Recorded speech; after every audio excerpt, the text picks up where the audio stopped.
Gordon could roll in. Yes, it's in. Jacob Ramsey has scored for Newcastle United for the first time. It's all going on, and Spurs were level for only minutes. Newcastle back in front, deservedly so.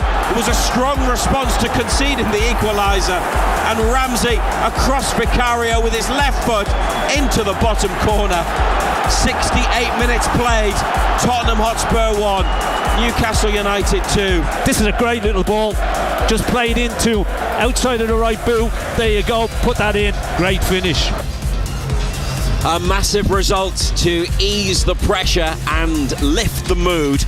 Now another away trip for players and supporters in a competition that realistically represents their best chance of winning another trophy. But to do that, they'll have to be victorious at Villa Park. It's a tough draw, and I think it's whenever you're away from home, especially with the run that we're on away from home in terms of the consecutive fixtures, I wouldn't say we think too deeply about it in the moment. It's just you absorb it, you take it in, you go, well, that's not ideal, and then you quickly move on and go, well, we've got to do it. And that's where we are. More sympathy for the supporters who then, as you say, have to make all the sacrifices and the travel arrangements to get to Birmingham for the game. Now our job is to make all that travel and all that disruption to their lives and the cost worthwhile, and that's what we're trying to do.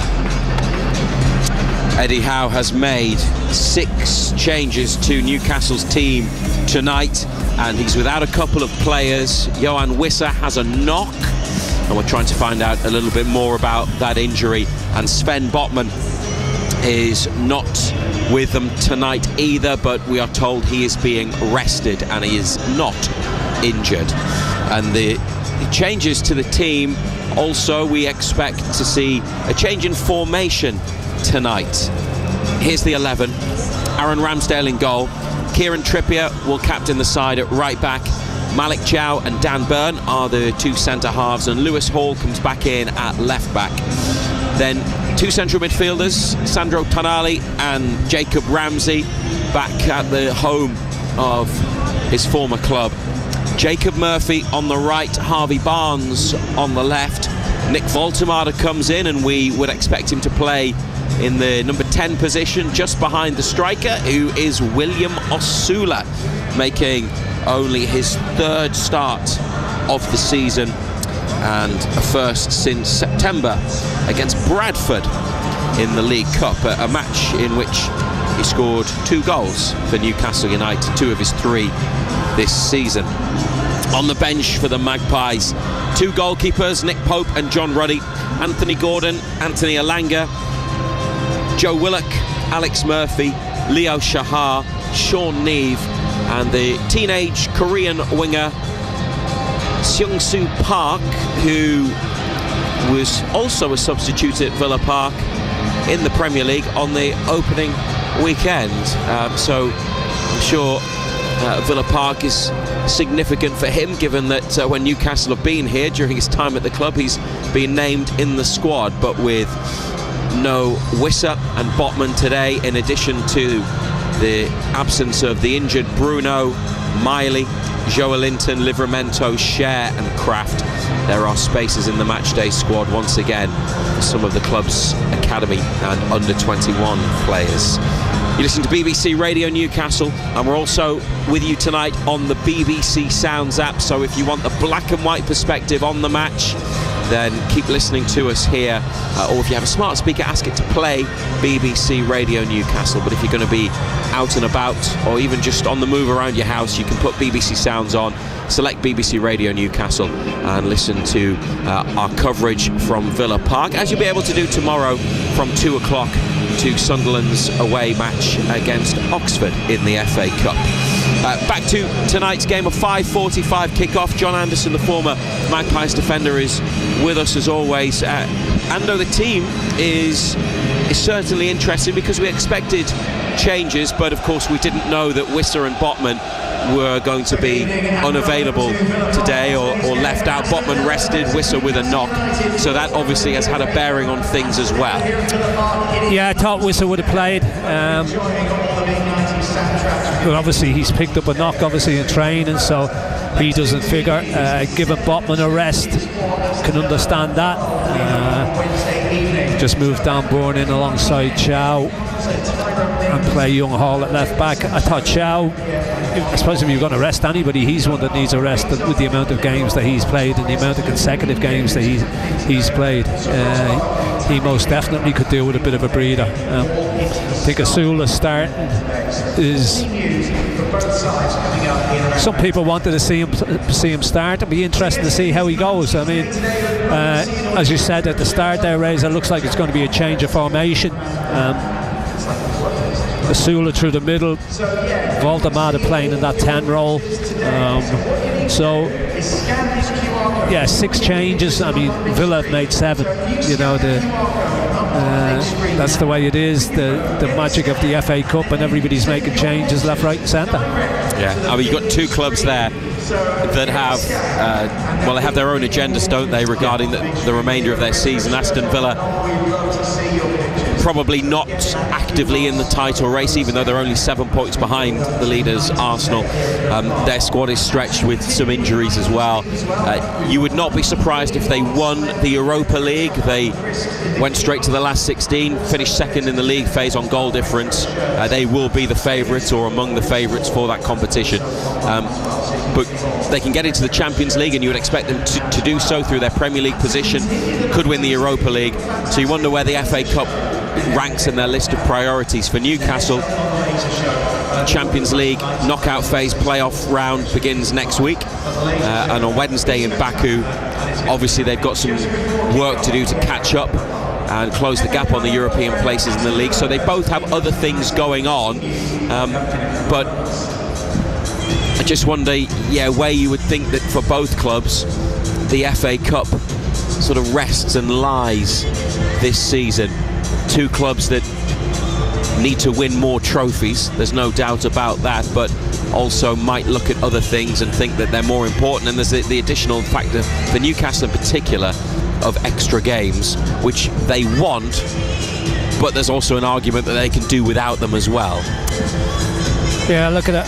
I think Villa's main objective and main priority is Champions League football next season. They just missed out last season on the final day of the season, and of course we benefited from that. I think they will want to get back into the Champions League because of the financial benefits that come with that. You know, where does the FA Cup stand? As you say, the UEFA Cup will be one of the favourites to win it, so you would think, do they look at that and think, well, we've maybe got an easier opportunity and a better opportunity of winning that than we have the FA Cup? I don't honestly know. As for us,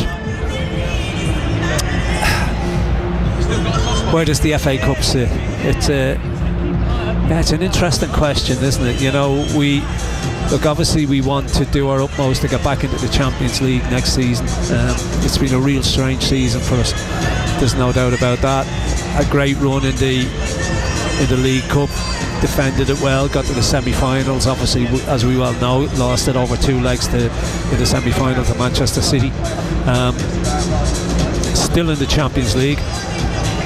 You know, in the Champions League, as I said earlier, where Villa want to get back into it, you know, every game you play in the Champions League means an awful lot of money and a big revenue for the football club. So compared to the FA Cup, and as far as revenue goes, the Champions League is more lucrative, no doubt about that. So I don't know, but look, Eddie Howe likes to be competitive in all competitions. He stated that he wants to be involved in all competitions. He hasn't had the greatest run in the FA Cup since he's been here. Obviously the League Cup's a different kettle of fish. It's been kind to us, it's been good to us in the years that he's been here. I'm sure he would love to have a run in the FA Cup, but it's look, you just don't know which way this one's going to go, do you, with all the changes that have been made by both sides. Tell you something, neither of them will want extra time. No, definitely not. No. We wouldn't want extra time either, because it's freezing here. But look at,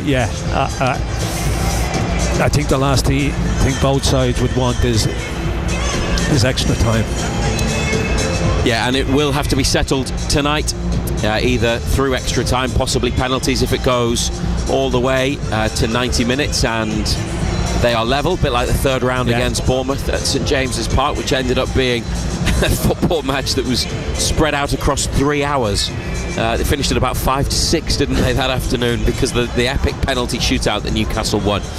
So we could have that sort of drama tonight. We'll bring you all the action on BBC Radio Newcastle and through the BBC Sounds app. If you don't have it, then it's free to download from the App Store, and set BBC Radio Newcastle as your preferred station, which I'm sure you'll do, and you can listen to John Anderson's analysis on Newcastle and hear the game from the Magpies' perspective from 5:45. They've come out to start their warm-up at the penalty area right in front of us at the left of the halfway line, close to the away section, and they'll be in their change kit tonight, the away colours of green and white. And it's Ramsdale, Trippier, Chow, Byrne, Hall, Tonali, Ramsey, Murphy, Voltemada, Barnes and Osula. That's the starting 11. On the bench, Pope, Ruddy, Gordon, Ilanga, Willock, Alex Murphy, Shahar, Neve, Sung Soo. Ando mentioned that Villa have made more changes than Newcastle, 6 for United, 7 for Villa, and their team is Marco Bizot in goal. He played here, kept a clean sheet against Newcastle on the opening day. It was his Aston Villa debut, because Martinez, who's on the bench, the regular number 1, was suspended then. So Bizot is one of the 7 who comes in. At the back, they are without Matty Cash, so Lamar Bogard continues at right back. Then the other 3 defenders are all introduced to the team tonight.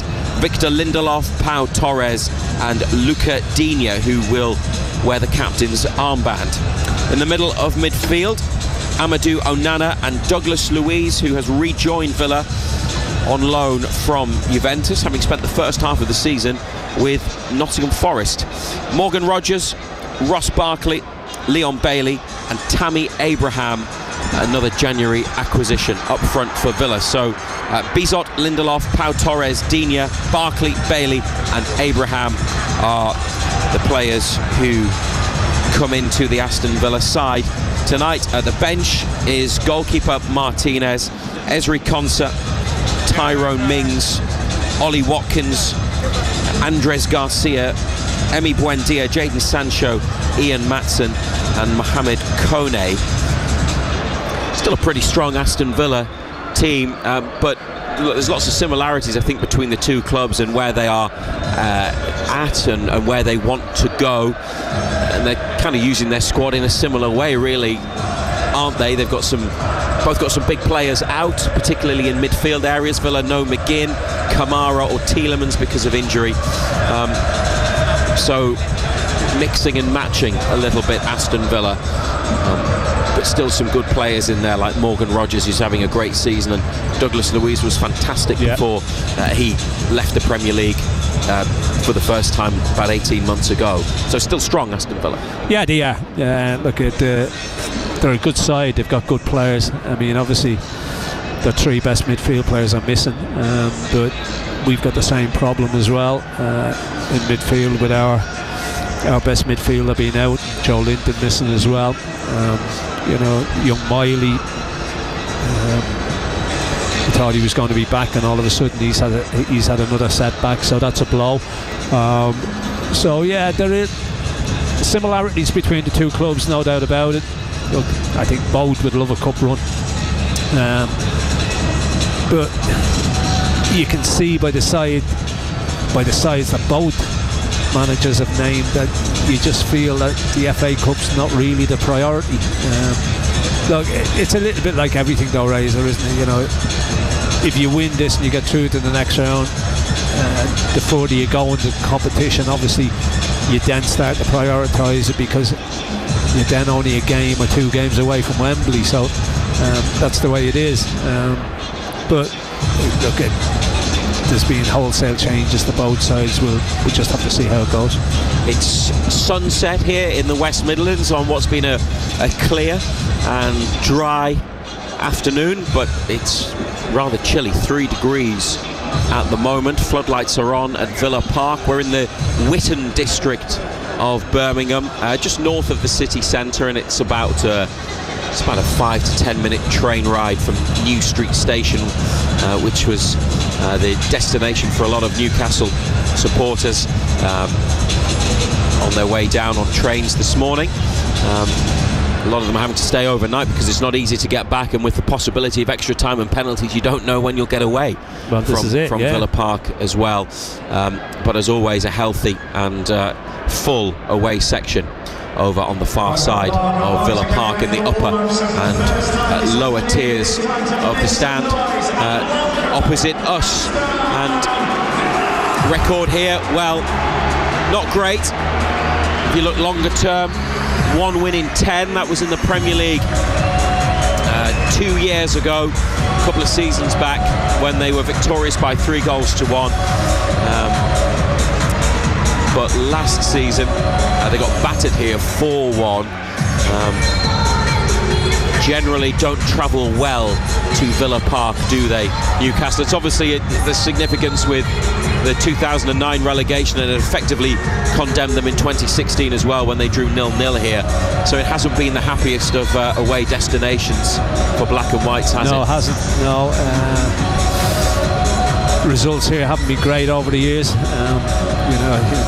There's a little bit of animosity between both sets of supporters as well. There's no love lost, but look, different game tonight. It's not as if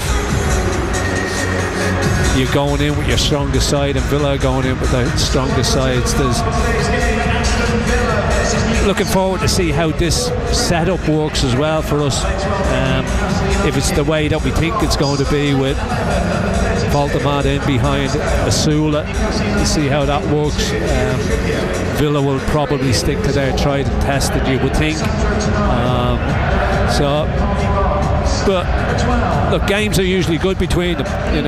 The game at St James's a couple of weeks ago was a good game. Top Villa played very well. We started brightly. Tonali had that chance inside 40 seconds. If that had gone in, it may well have been a different game. But Villa played well on the day. Two different sides again tonight, of course. Not the same players. But I really think there's a big opportunity here for us tonight. I really do. Yeah, I agree with you. I think they'll win, Newcastle, and we both have that feeling. Yeah, that it could be a good night. Let's hope it is proven to be the case, and that we're both correct, as they are now joined on the pitch by Aston Villa, who go and warm up in the corner on the far right hand side. Both teams have made multiple changes tonight. Newcastle, 6 of them: Ramsdale, Trippier, Chow, Byrne, Hall, Tonali, Ramsey, Murphy, Voltemada, Barnes and Osula. Wissa has a knock, Botman is rested. They are without Bruno potentially for 6 to 8 weeks, which is far from ideal, losing the captain to a hamstring injury. Miley not yet available after a dead leg. Joelinton close to returning but not fit enough for tonight after a groin injury. Livramento due back in the next 3 or 4 weeks. Kraft still out, unclear when he will return. So yeah, injuries continue to be an issue for Eddie Howe and Newcastle United, but definitely they are in a more positive frame of mind after the victory at Spurs on Tuesday, which felt huge both for the manager and for the team and the season in general. Not just the fact that they needed to end that run without a victory, but also the way they went about it. Should have won by more. It was on the whole, a very positive night, apart from the late injury to Bruno. And while there have been so many frustrations this season, and injuries continue to be a problem, as we were just outlining, there is still so much for them to play for, but it's been up and down, it's been uncomfortable at times. It may well continue to be like that, but that's what Eddie Howe was expecting. The word patience is an understanding that they're rarely sort of accepted, I think, in, football management, or when you're talking about your team, because people want sort of clarity on where you are. They want to know sort of whether you're good or bad, and in the middle isn't accepted. But I think for me, we were well aware going into this season it was going to be different for us because of everything that happened in the summer. We hadn't recruited in so many windows, and then suddenly we recruit 6 players. That's very, very different to how we had been working historically, apart from our first window. And with that becomes that change. Then we'd been so used to working with the same group of players, working one way, but a lot of those players, or some of those players, had left. And then we go into a new season with no pre-season, no training time with them. So I think that's very difficult, and it has ended up being inconsistent and a little bit up and down. Don't get me wrong, I think we could have done better, and that there's certainly things that we can improve, but I think longer term we'd be better for it if we can work through this season and this period. I think the biggest thing is find a clear identity and a clear way of playing, and we can see sort of what the future looks like with this team, and if it's positive, then that could be a great thing. So I think we have a duty to try and do that. All we ask from everybody on the outside is that there is some understanding, but we understand that we're under pressure as well, and we have to try and win while doing it.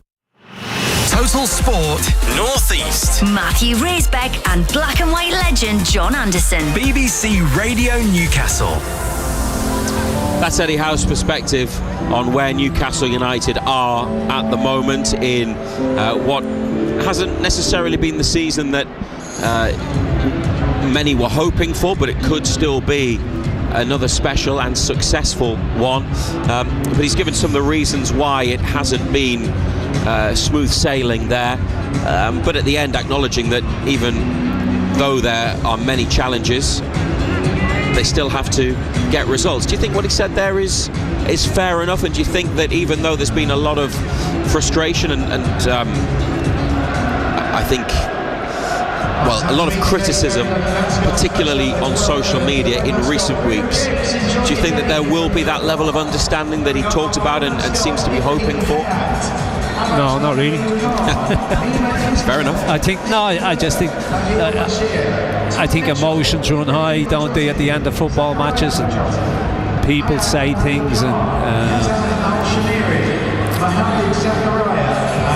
it's a heat of the moment sort of reaction. Look, he's been in the game a long time, Eddie Howe. You know, he knows that from a manager's point of view, it's a results-driven business, and managers have to win football matches. You know, if they don't win football matches, they're going to come in for criticism. They're going to be looked at the sides that they pick, at the players they pick, at the way that they play, the way that they set the team up. If it goes well, yeah, great, brilliant. You know, everything's rosy in the garden, and manager got it right. If it doesn't go right, manager got it wrong, and he picked the wrong team, and we had the wrong shape. But this just isn't at this football club. This is at every football club.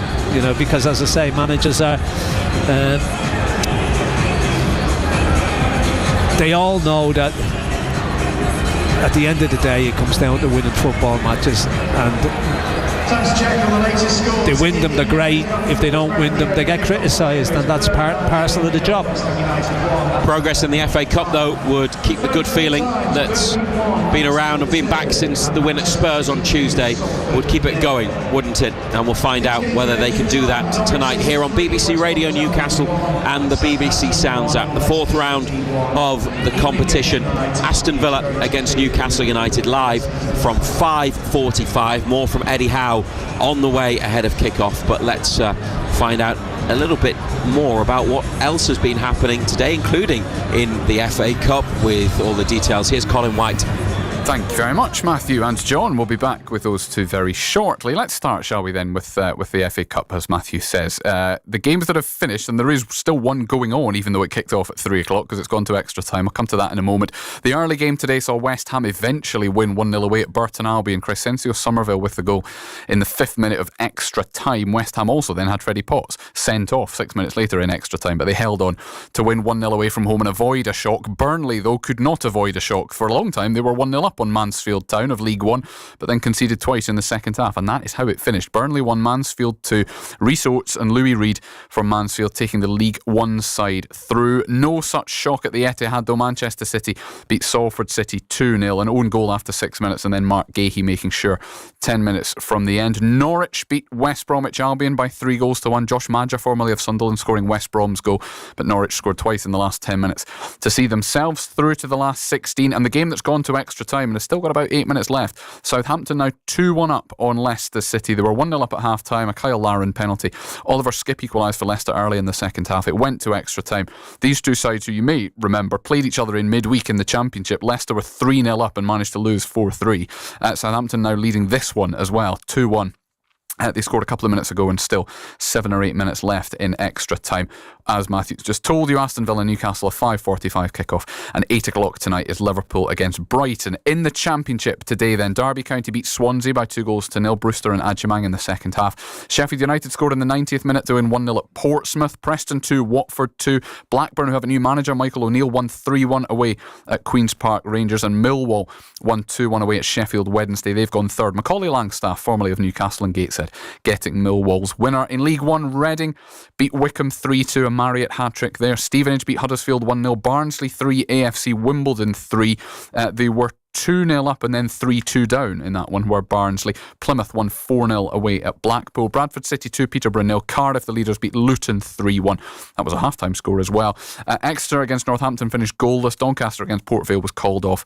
It finished Lincoln 1, Bolton 1. And in League 2, Cheltenham drew 0-0 at Barnet. Barrow beat Colchester by a goal to nil. That was a long trip home for Colchester fans.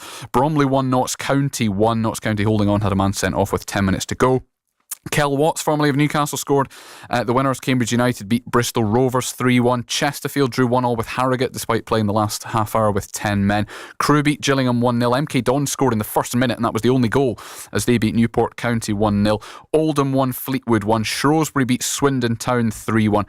And Tranmere were 2-0 winners over Crawley. In the National League, Gateshead still looking for a first win since the beginning of November. It is now 15 defeats in a row. They lost 2-1 at home to Brackley today. Mark Beck got one back for them with 10 minutes to go with a header, but they couldn't get any points at all. Hartlepool's game against Sutton United was called off, but just not that it's of local relevance, but Scunthorpe 3, Boston United 6 was one of the games in the National League today. York City won 3-0 at Wealdstone. South Shields game at Kings Lynn Town was called off yesterday, so Paul Dixon, our non-league reporter, was on Northern Premier League Premier Division duty. Top of the table, Hebburn Town at home to third place FC United of Manchester, and that is where he sent this report from. The full-time score, Hebburn Town 1, FC United of Manchester 1. A really heavy pitch this afternoon, which made good football really difficult. Referee made an early inspection past the game, and it was FC Manchester who took the lead on 27 minutes. Jay Fitzmartin picked the ball up on the left, advanced and curled a right foot shot into the roof of the net. The ball going over the head of Hebburn keeper Dan Cameron. 1-0 to the visitors. 37 minutes, Hebburn went close when Liam Murray cut in from the right, and his shot just flew past the post. Very unlucky. But right on half time, Hebburn levelled the score. Liam Murray, edge of the box, fired in a low shot which took a slight deflection, which beat the keeper to make it 1-1 at half time. The second half was a real slog where attacking process was very difficult on this heavy pitch, and both sides defended really, really well. It took to more or less the last kick of the game when substitute Ollie Martin sent the ball into the near post to Gary Martin. His flick shot was saved by the goalkeeper, and that was the closest Hebburn came to get a winner in the second half. But both teams played exceptionally well, and it keeps Hebburn top of the league. The full-time score, Hebburn Town 1, FC United of Manchester 1. We will get more from Paul Dixon and from the Hebburn boss Daniel Moore at half-time in the Newcastle game. Also in that division, Morpeth, I'm afraid, lost 4-0 at home to Warrington Rylands. And also of note, as far as Hebburn are concerned, because they're doing battle with Hennesford at the top of the table. Hennesford lost 5-0 at Hyde United, who are down in 18th in the table today. So it means that Hebburn go a point clear. It becomes a better point today that they won. They go a point clear with a game in hand as well. Only 2 games involving our teams survived the weather in the East Division today. Blyth Spartans were on course for a great point away at Emley until the 95th minute when they conceded. So it finished Emley 1, Blyth Spartans 0. Ashington won 2-0 away at North Ferriby, and boy did they need that. North Ferriby with a man sent off inside 15 minutes, but Louis Burns and then Liam Wotherspoon towards the tail end of the second half. So Ashington, big 2-0 win for them away at North Ferriby. And just to round out the football, a reminder, if you didn't know, Sunderland women's game against Nottingham Forest in Women's Super League 2 tomorrow is off. It failed a pitch inspection this morning. To rugby union then, earlier on today, Ireland came from behind to beat Italy by 20 points to 13 in Dublin. It's at half-time at Murrayfield, and Scotland lead England by 24 points to 10. 3 tries from Hugh Jones, Jamie Ritchie and Ben White, all converted by Finn Russell, who scored a penalty as well. England with 1 try through Henry Arundel, who has also been sent off, shown 2 separate yellow cards. His second yellow card, therefore, a 20-minute red card, which means he cannot come back onto the pitch, but England can replace him after 20 minutes. That's the half-time score, is 24-10. It's the first day of the UK Indoor Athletics Championships in Birmingham. We've got 2 Gateshead Harriers into the final of the women's 60 metres, which takes place in about 10 minutes' time, actually, the final. Joy Eza, who we potentially expected to be in that final, but someone I don't think we did, the 15-year-old Celine Obina Allo, also in that final from Gateshead Harriers. We will let you know how they both get on later. In cricket at the Men's T20 World Cup, England beat Scotland in the first of the old enemy clashes today by 5 wickets in Kolkata in Group C, chasing down 153 runs, which was their target. In 18.2 overs, it did look a little bit wobbly at times, but they got there in the end. Ireland beat Oman by 96 runs in Colombo, so they could still qualify for the Super 8s. And at the Winter Olympics in Milan Cortina, Team GB's men's curling team beat the Czech Republic 7-4. The women beat Canada, the world champions, 7-6. The women will play Sweden tonight as well, still in the round-robin stages of those. As we speak, it's the third run of the women's skeleton. Amelia Coltman, Tabby Stucker and Freya Tarbett all in that. And later on, Kirsty Muir looking to qualify for the final of the Big Air freestyle skiing event as well. All the action on the iPlayer and on BBC 1 and 2 this evening. Right then, we are just under 15 minutes away from kick-off at Villa Park. Aston Villa against Newcastle United in the 4th round of the FA Cup. Here to take you through the rest of the build-up and the whole of the first half, Matthew Raisbeck and John Anderson. Matt Bailey at breakfast. Valentine's this weekend, we're talking dating disasters. Mags is on the phone, and yours happened when you got taken out for a Chinese, yeah? He said, you fancy going out? And I said, oh yeah. Tell you what, take you out for a nice meal. I said, oh, lovely. At the end of the night, he went, oh dear, I forgot my card. He went, well, you got paid today. No!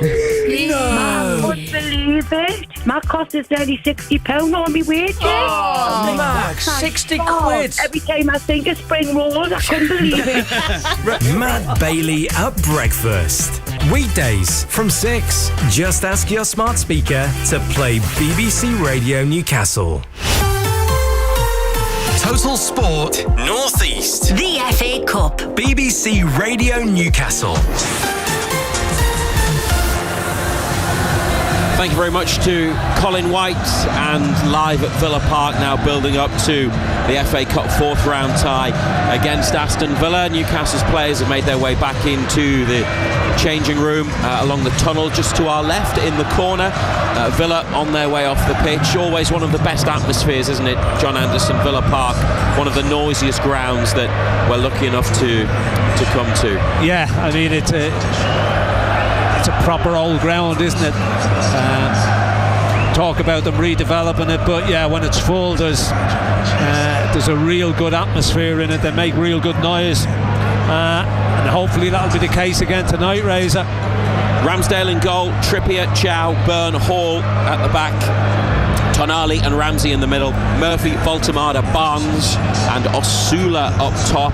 A bench of Pope, Ruddy, Gordon, Ilanga, Willock, Alex Murphy, Shahar, Neve and Sung Soo.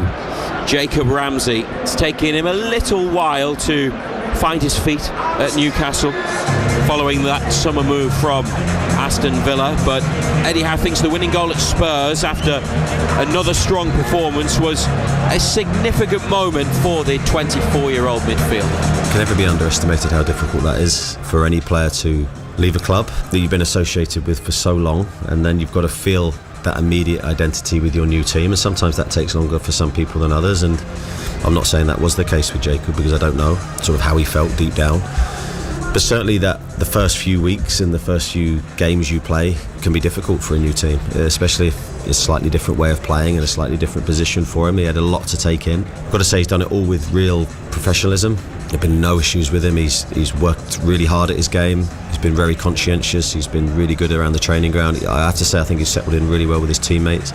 He's got really good friendship groups and looks really happy. But there's nothing better than actually contributing and helping your team win a game. There's no better way to feel part of the Newcastle family than that, and I think that will be a big turning point for him, hopefully. And you like Jacob Ramsey, you were a fan of his before Newcastle signed him.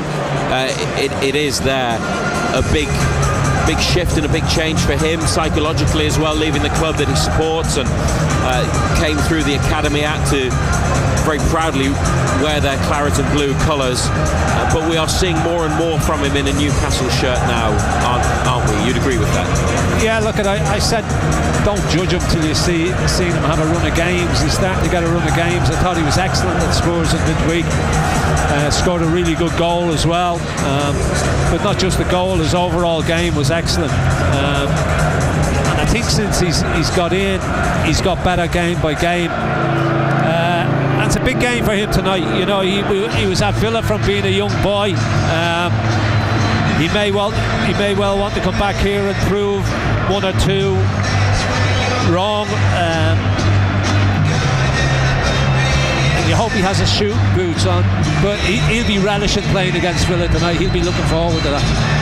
Aston Villa have brought out the fire-breathing machines that are... Wish they'd leave them on. I know, it's much appreciated in the plenty of heat coming out of the current climate, literally the weather on a cold night in the West Midlands. The pre-match hype video and loud public address system getting even more noise from the Aston Villa supporters.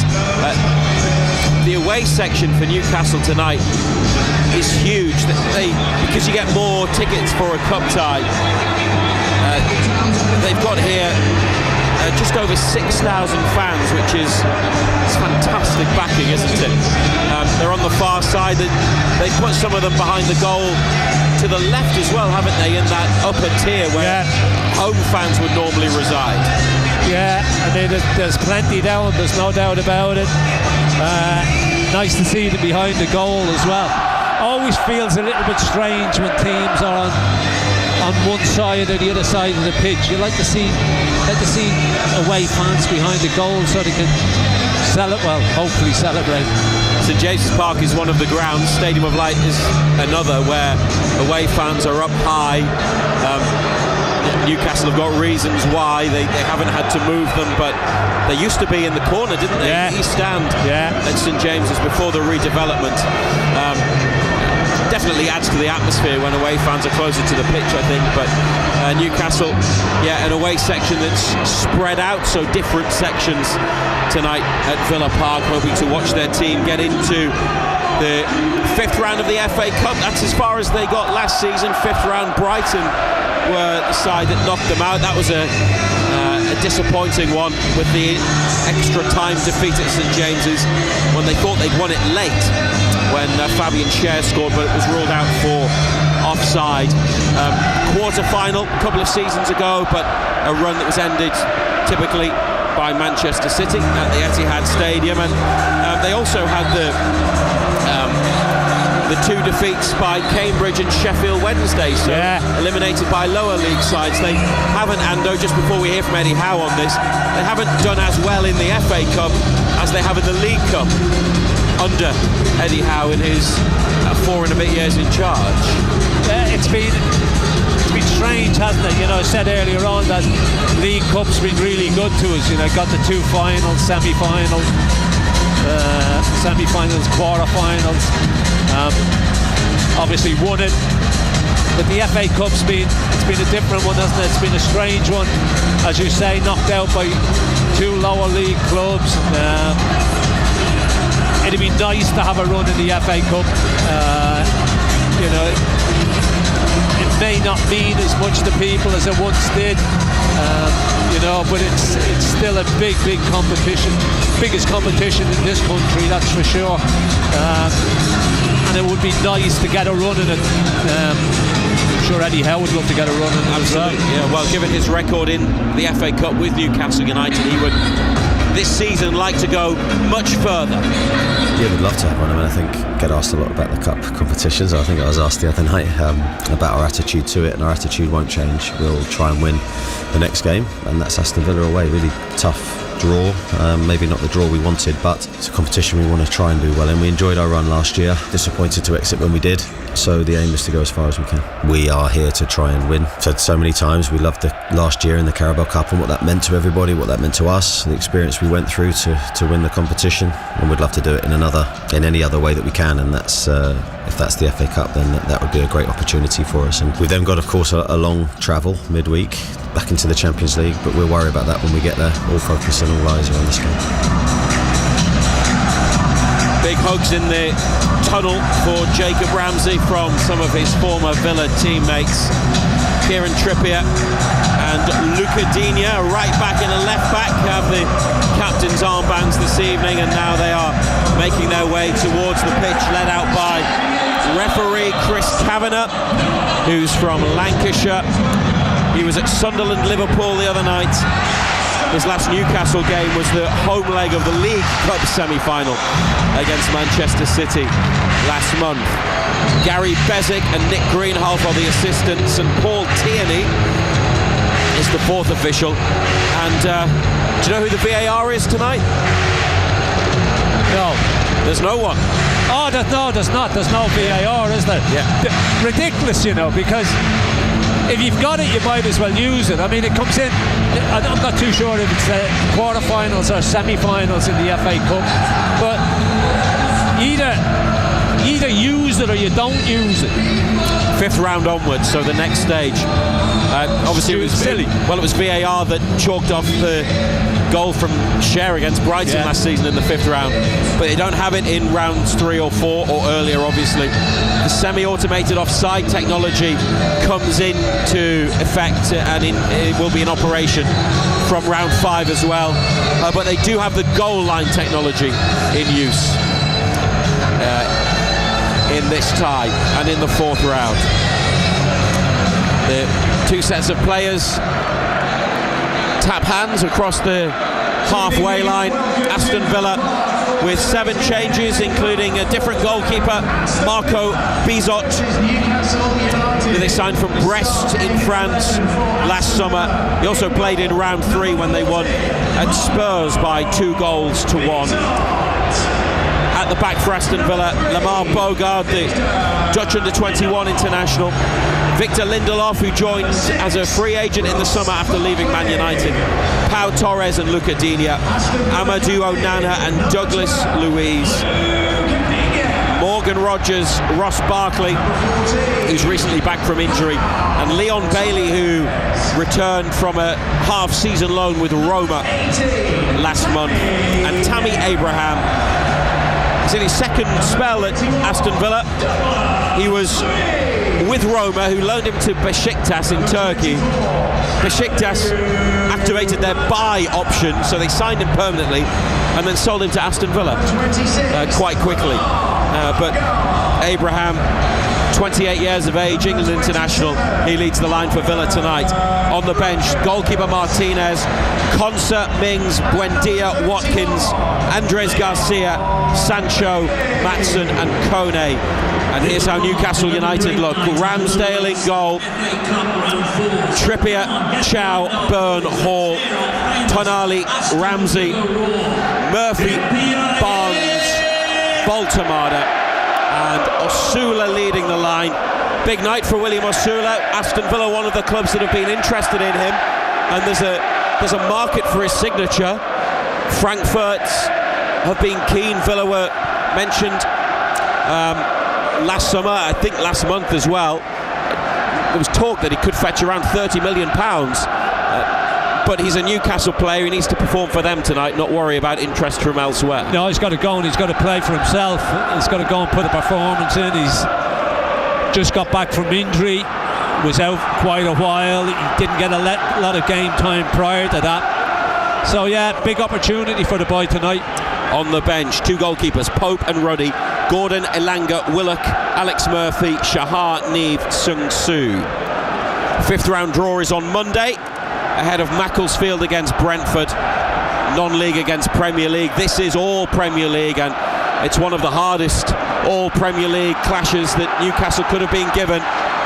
Aston Villa 3rd in the league, away from home at a ground where United don't have a great record, but a big reward. Progress in the FA Cup if they can win tonight. And we're underway on BBC Radio Newcastle and the BBC Sounds app, as well as Newcastle United's website and app. Villa play it back to the goalkeeper, Osula, with his lightning pace closing down. Almost nicked it off Bizot, but Villa send it forwards. Lewis Hall intercepts, and then another ball up to the edge of the area by Villa. Chow makes a block, Abraham with a header on, and Bailey trying to get in, but into the arms of Ramsdale from the goal line. It was a pullback from Bailey rather than a shot, but both teams starting at 100 miles an hour. Yeah, good break by Villa, wasn't it? Barnes with a header, Hall making a forward run, he's taking it down well. Murphy on the far side, Hall edge of the area. It's a clean challenge from Onana to win the ball. Voltemada then takes it back from him, but that's a foul by the Newcastle man. Free kick awarded to Aston Villa. Lively start from both sides, isn't it? Yeah, good tackle, wasn't it? And then Voltemada just pushes him over. Ball back in play at the feet of Bizot. It's too high and too long for Rodgers. Chow jumped out of the way of it as well. Abraham takes it away from Byrne, but out of play.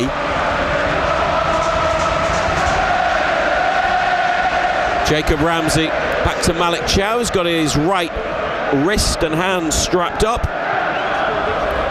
Ramsdale, his 14th appearance for the club. Out to Hall, up the line on the far side. Barnes chasing. Lindelof back to the goalkeeper, who's wearing yellow. Villa, claret and blue shirts, white shorts, light blue socks. Ramsdale in pink with white and red gloves and boots, and a reminder, Newcastle's outfield players, green shirts, white shorts, green socks. Officials all in black. 0-0. Amadou Onana back to Victor Lindelof. Great noise from the travelling Newcastle fans as Bizot looks for Abraham. Dan Byrne at a good position, heads it out to Barnes on halfway, far side, free kick given for the challenge on the Newcastle winger, and Tanali takes a quick free kick, and Barnes goes up the line for Tanali's run, about level with the penalty area, left side. Tanali shifts it, then rolls it to Voltemada, edge of the area, looked for Murphy, but it's blocked, and Barkley in midfield for Aston Villa, out to Bailey on the far touchline. They're coming backwards with it, Villa, but still have possession. Bogard to Lindelof, Murphy closes down Bizot, he lifts it into midfield, Barkley flicks on, Abraham onto Bailey, and over halfway, taking on Lewis Hall. He's quickly on Bailey, but Newcastle get numbers back, they stop his run, and it's played inside now with Douglas Luiz. On to Abraham, flicked out to the far touchline, Bogard keeps it in. Douglas Luiz at walking pace, right side of central midfield, he's lost it to Voltemada and then dragged him down. It's going to be a yellow card in the 4th minute. Nick Voltemada, that's just sloppy. He got a sniff of the ball. Douglas Luiz allowed him to pinch it and then committed the foul, Lando. Yeah, just being sloppy, just being lazy. He pays the penalty with a yellow card. Voltemada, Eddie Howe talked about this yesterday at his pre-match press conference. Played as a midfielder, central midfielder, because of injuries and substitutions the other night when he came on. He's got the deeper role this evening, so we might see him maybe do a bit more of that. Interesting to see if he does, if that's going to suit his game.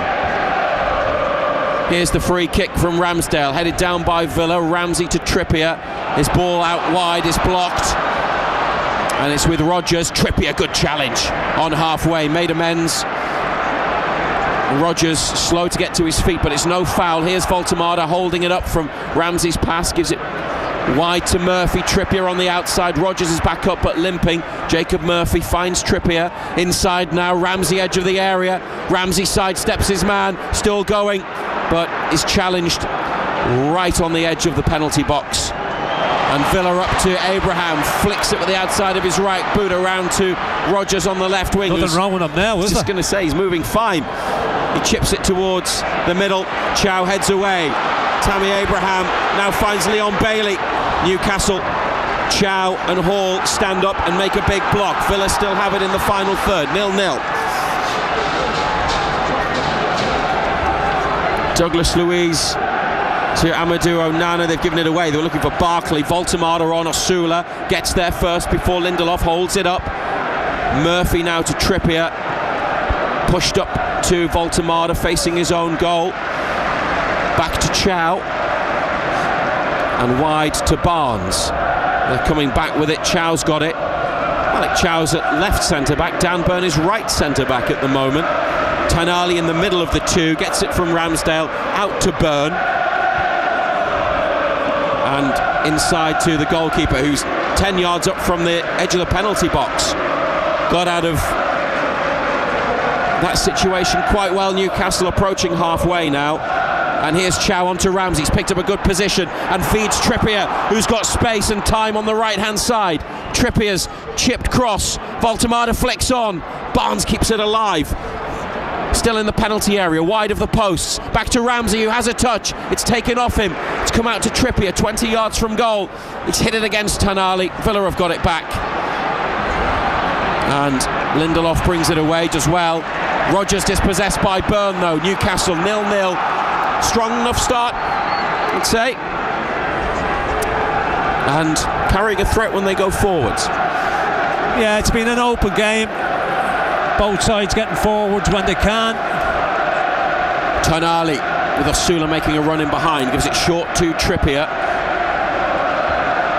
Here's Hall. He's got Barnes up the left wing. That's where it goes.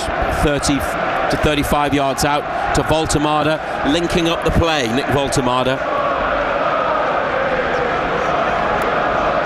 Bit of a free roll, isn't it? Here's Murphy. They've come over to the near touchline. They're shooting towards the right. United in the first half. Chow to Burn, onto Voltemada. Got a bit of room here just behind the halfway line. Ramsey making another good run. He's picking up lots of space, Jacob Ramsey, isn't he, in the middle? Trippier on the diagonal. Good ball. Shifts it over to the left to Barnes. Down on his chest. In he comes off the touchline. Barnes with a long-range effort that goes well wide. That one wide, didn't he? Opened up for him. Good switch of play, Trippier. Barnes drifts in off that left side. Only had the one thought in mind to get a shot away, but unfortunately just pulled the neck off it, pulled it well wide. That's the sort of thing that will have to hit the net if he is to impress Thomas Tuchel, the England manager, who is here tonight, having, according to Steve Clarke, the Scotland boss, turned down the chance to switch his allegiance to Scotland. He's played once for England, but it was in a friendly in 2020, so he could switch if he wanted to, because it wasn't a competitive appearance, but he wants to be an England player. He's still Newcastle's top scorer this season, although he hasn't scored in any of his last 6 before tonight. 0-0 in the 9th minute in the FA Cup. Voltemada and Tonali almost lose it on the far side. Burn with his right, it's high ball. Trippier heads on looking for Murphy, who takes it down and then just lifts it up towards the Villa penalty area, headed away by Pau Torres, on by Ramsey and collected now by Bizot.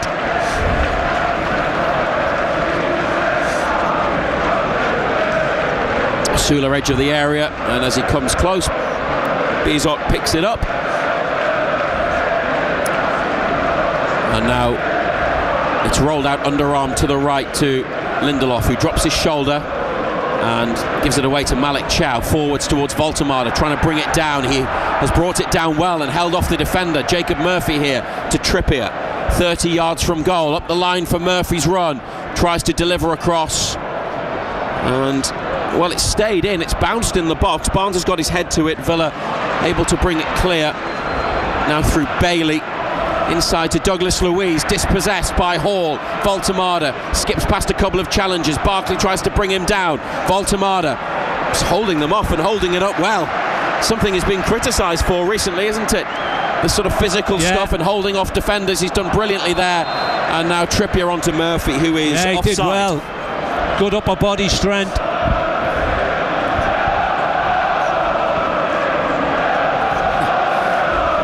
It's 10 minutes of one game, but when you see that,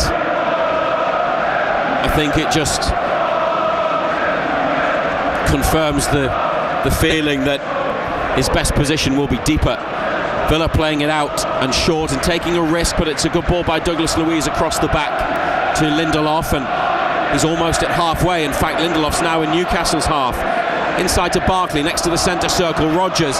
This is dangerous. Abraham's gone offside. It's instead played left to Luca Digne towards the back post. Ramsdale puts his arms up. Keeper's ball all night. Takes it well, and here's Ramsey. Jacob Murphy making a run over halfway. They play it to Trippier. Osula thinking about bending his run. Trippier tries to find him. Pau Torres wins the header. And Onana back to Lindelof. Aston Villa 0, Newcastle United 0 in the fourth round of the FA Cup. On the BBC Sounds app, just search for BBC Radio Newcastle to listen to our commentary there. And the ball still with Aston Villa. Centre circle, Douglas Luiz, who has already been yellow carded for a foul on Nick Voltemada. 6 changes tonight. And a different formation as well. Although when they are without the ball, they're dropping back into a 4-5-1. Well, Newcastle. And they are without the ball at the moment. Onana, the giant midfielder, has a couple of touches before playing it back to Lindelof, halfway line. Pau Torres inside to Douglas Luiz. Tonali forces Villa backwards. Osula puts pressure on Lindelof. He rolls it square, and Onana gave Voltemada a sight of the ball, but he gets away. Then he plays it against Ramsey. Lindelof's header. Onana with Ramsey at his back, manages to find a teammate. 13th minute now at Villa Park. Here's Douglas Luiz to the feet of Abraham, and Chow was late there, trying to pinch it from Barkley. Aston Villa free kick about 30 yards out in a central position. Yeah, he just nicked it away from him, didn't he? Abraham's one just round the corner.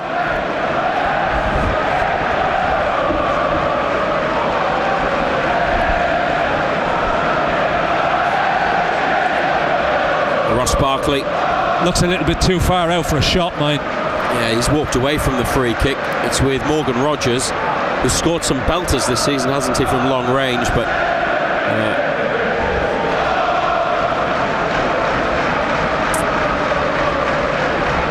this would have to be something spectacular.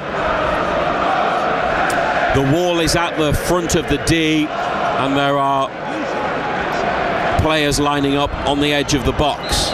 Douglas Luiz is next to Rodgers, who walks back from the ball. Douglas Luiz instead clips it in. Abraham might be offside. He's taken it down and put it in, and there's no flag. Aston Villa have scored. Newcastle look at each other. The goal will stand.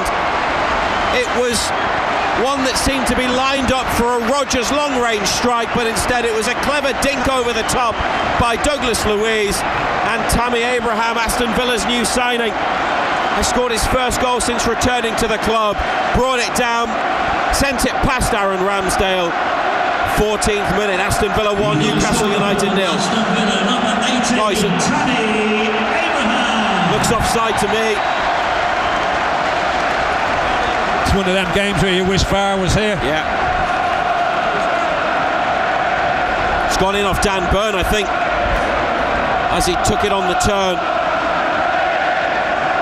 Might have hit his arm, or was it shoulder?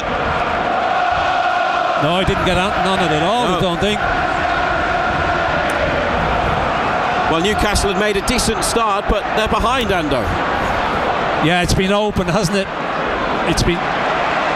The game has been open. It's been so stretched. Both teams getting forward when they can.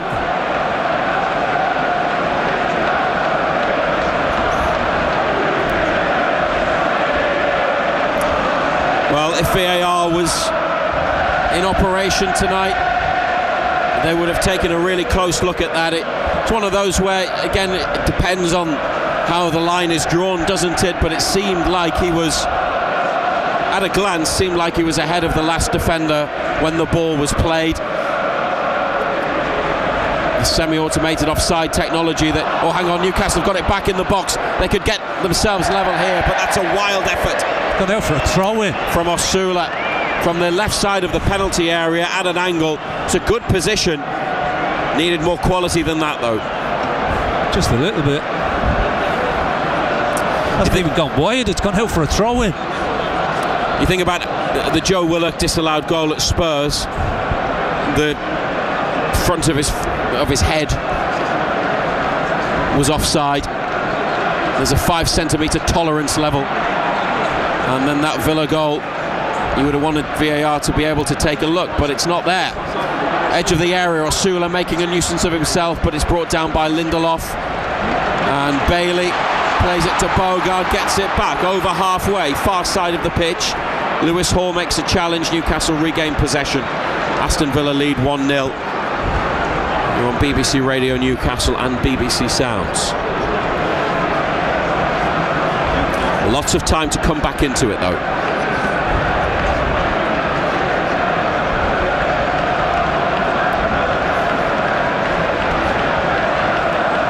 Ramsdale, ball.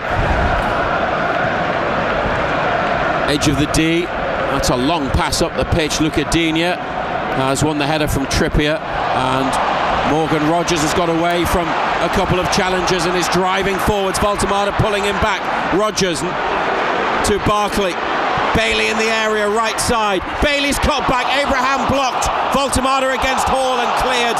Villa with a couple of shouts for handball in there, but nothing given. And no VAR, so we play on. Bailey back to Bogard, and Bailey again, the Jamaican international. Onana plays it to Lindelof, the two centre-backs, furthest outfield players back for Villa. Pau Torres chips it into the area for Luca Digne. The pull back to Barkley. Shot into the ground and up into the hands of Ramsdale. Yeah, he looks rusty, doesn't he, Barkley?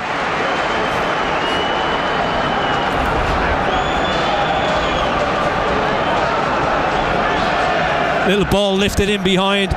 Digne's got on his bike. Good pull back. Just hit the left foot shot into the ground. Here's Jacob Ramsey. Back to Sandro Tonali. They find themselves 1-0 down. Hall to Barnes. Fouled on halfway.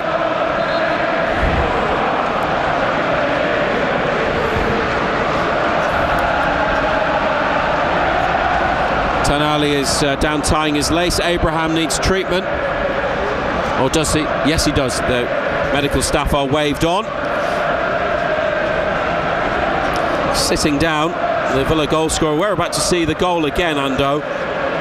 He's definitely offside. There's 3 of them offside, or ahead of the last defender when the ball's played. He took it on his chest, and the burn came in round the side as Ramsdale advanced. Abraham was able to play it beyond the goalkeeper. Offside or not, could they have dealt with it better? Yeah, just switched off, didn't they? I think they expected the shot. It's just dinked over the top and didn't really react to it, did we?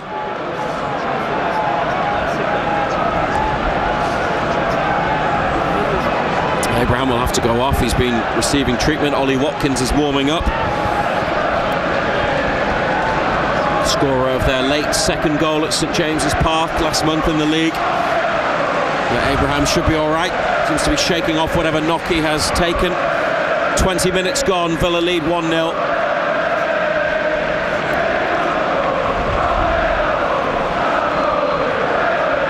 Malik Chow. Good switch. Looks for Barnes, finds him, brought down on his thigh. Barnes to the feet of Voltemada. It's turned well. Still got it, Voltemada. Did well. Found the feet of Trippier. Voltemada's continued his run, right side of the penalty area, near to the line. Comes back to Murphy. Comes inside with it, Jacob Murphy, then gives it to Tonali. Trippier stays out wide. He gets it. Could have been a chance to deliver. Instead rolls it into Murphy. His cutback is blocked, then it hit Murphy. Villa then give it away to Ramsey, who's been dispossessed by Rodgers, and now Digne to Pau Torres. Swings it clear. Dan Burn on halfway. Abraham back on.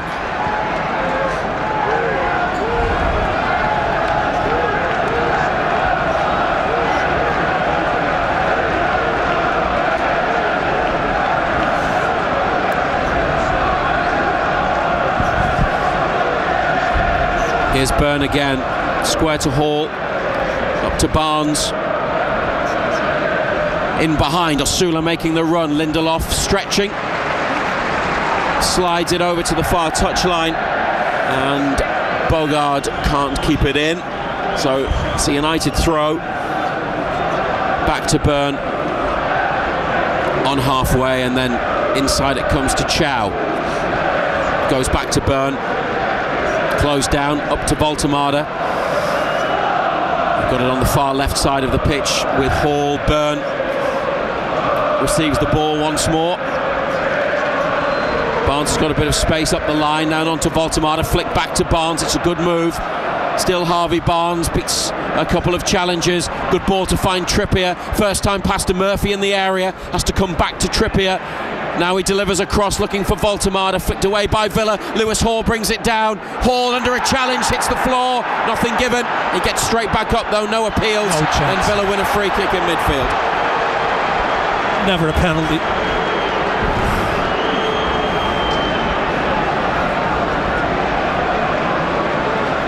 Maybe it was.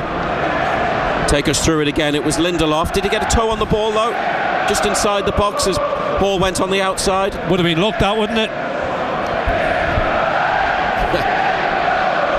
You can take back all the mean things we've said about VAR for the last, 7 years? No.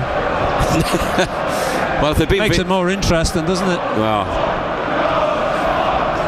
the Abraham goal would surely have been disallowed. They might have looked at that, although I think Lindelof did get the ball first before any connection with Lewis Hall, but then we haven't seen all the angles that VAR would have available to them.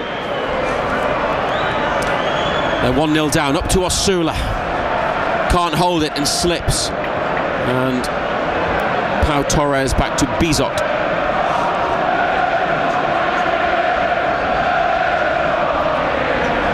Towards Rodgers, headed away by Chow in the Aston Villa half.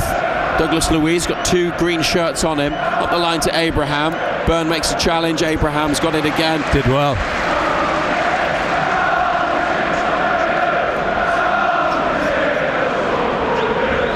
And Abraham's tall and strong player, isn't he? So physically up against Burn. That'll be an interesting battle. Dan Burn has now fouled him next to the halfway line, and the whistle goes from Chris Kavanagh. Now in behind, looking for Barkley. Well played. Sandro well Tonali. Played. Great defending from Tonali. Yeah, brilliant. Brilliant. They tried to take it quick. Tried to get in over the top. He's defended that really well, Tonali. This is Barnes to Voltemada. Rolled back to Burn. Newcastle trail 1-0. Ramsdale in goal. Trippier, Chow, Burn, Hall, Tonali, Ramsey, Murphy, Barnes, Voltemada and Osula. 6 changes to the team. Nobody back from injury. Wissa has a knock, not in the squad. Botman rested tonight, also not with United, but the likes of Gordon, Elanga, Willock on the bench.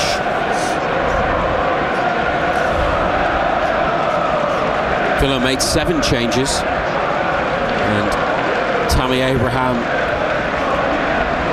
has them in front. Here's Chow, on to Trippier. Murphy trying to hold his position and not go offside. Trippier's ball towards him is blocked. He's got it again, Kieran Trippier. Nothing on. Inside to Chow. It's close to Abraham. No. Just Chow didn't seem to react quickly. Osula slipped again. Fired up towards him by Byrne. He didn't get anywhere near it, he just fell over. Yeah. Rogers on his chest, holding off Chow, who tries to bring him down. Gets a yellow card. Just got too tight to him, didn't he? Just rolled him, didn't he?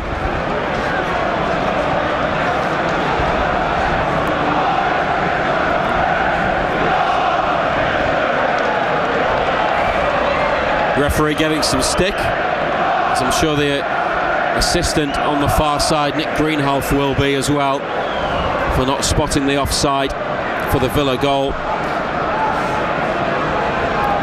This free kick is next to the centre circle.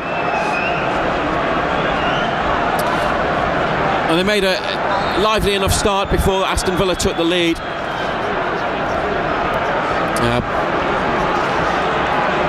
But they haven't had any attempts on goal, have they? Osula had the shot that went out for a throw. Barnes has won it back in the corner from Bailey, but his ball up the line to find Osula didn't give the centre forward a chance. It's amazing, isn't it? Every time they get tackled and lose the ball, everybody goes down, don't they? That was Bailey. Now he's back up, trying to get involved in the game again. Chow beats Rogers in the air. Header onto Barnes. Villa have got it back. Bailey, who's absolutely fine. Surprise, surprise. Into midfield to Douglas Luiz. Now Digne. Curling cross. Header wide from Leon Bailey in the middle of the penalty area. Yeah, he got nothing on it, did he? Even if it had been on target, Ramsdale's just going to grab that. Tucked his head in. It was completely free, mind. Yeah, tucked his head in, didn't he? Unchecked run. 27 minutes played. Ramsdale. A long goal kick over to the far left side. Voltemada is there, looking to get on the end of it. And he's headed it down to Ramsey. Osula, no offside. William Osula still with it. Looking for Ramsey, but it's intercepted. And it's back to Bizot. Abraham wins the header. Barkley and Douglas Luiz tidies up deep in midfield. I think we know the strengths that Osula have are his speed and his work rate, and the fact he can force errors, pressure he can put under defenders, but sometimes you just want a bit more technique, don't you? Here's Ramsey from Voltemada's pass. Jacob Ramsey taking it into the box and goes down. Referee waves away Newcastle's appeals, and Ramsey helped to his feet as Bizot claims the ball. No real appeals, is there? No appeals at all, actually. Well, Voltemada and a couple of others looked at the referee, but he waved it away straight away, didn't he, Chris Cameron? No appeals, no real appeals. Here's Osula. He's giving it away again. That's what I mean. You just want a bit more quality, don't you? And you want to see that side of the game from him. Newcastle win it back. But if he hasn't got it, he hasn't got it. Trippier completely free, screaming for the ball. Tonali finds him. Osula in the middle, but the ball doesn't come in. It's Trippier back to Tonali, now inside to Chow. About 35 yards out. They go to Byrne, front of the centre circle. Chow to Trippier. 1-0 down at Villa Park. Malik Chow with it again, square to Byrne. They were in a decent position there, but any edge from the attack or play that they had has been lost, and now Chow's given it straight to Barkley. Ramsdale was off his line. Barkley thought about the chip from halfway. He's carried it up towards the edge of the box and played it to Abraham on the right in the area. Deflected cross caught by Ramsdale, who did well to get back quickly. Thought Barkley was going to take it on. Barkley's breathing through he's struggling. hasn't played many games, and you can see he's blowing half an hour in. Hall to Tonali, back out wide left for Barnes, just behind halfway. Down Byrne. And now Malik Chow. They're in the Aston Villa half. Murphy runs behind, but he's gone offside. The ball, he wanted it earlier, Murphy, so that he could run onto it. It didn't come, and then he had to get back onside, and Newcastle go to Hall. Barnes making a run in behind Bogard. They found him. Harvey Barnes in the area. Barnes still going. He's gone down, and the referee's given a goal kick. Barnes, with outstretched arms, shouts in the direction of Chris Kavanagh. Eddie Howe goes to fourth official Paul Tierney. That's 3 shouts they've had. Whether any of them are genuine penalty claims, I'm not sure. Going to see the Barnes one again. Bogard, what do you think? No.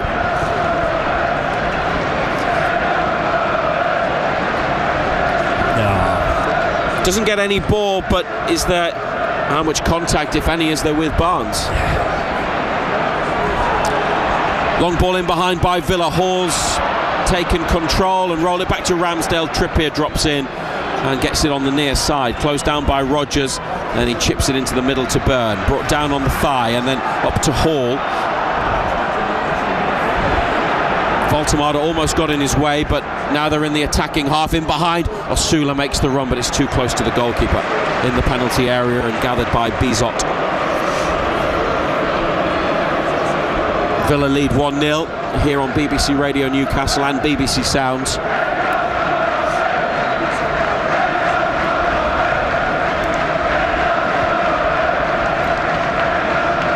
And a great atmosphere generated by the visiting supporters.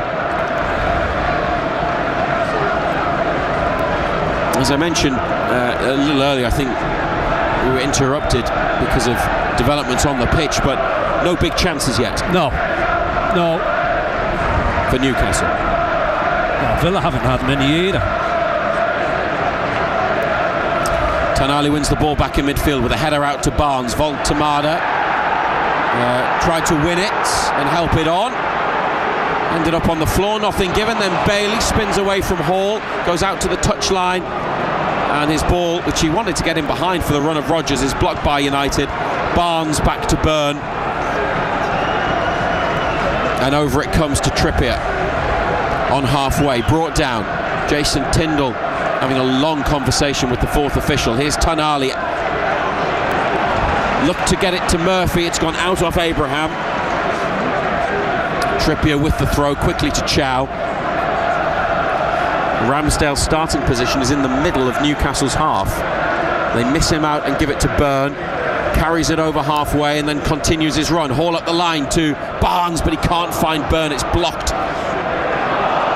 Then it goes out for a Newcastle throw, taken quickly by Barnes, back to Hall. Tonali's dropped in with Byrne up the pitch.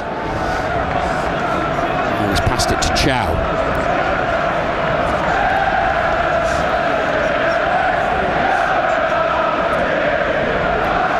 Byrne for Hall, and Byrne again on halfway. And Tonali looking for Trippier. Long ball to the edge of the area. Header from Rodgers. Trippier is still there. Rodgers has brought it down. Brilliant. His own header under control. Taking it into the box. Newcastle got players up there putting pressure on, but Villa passed their way out of trouble. Rodgers still in the penalty area, mind. He's turned again. Gone back to Pau Torres. And Pau Torres has given it away to Chow. Barnes. And gets a return ball from Osula. Barnes. Side netting.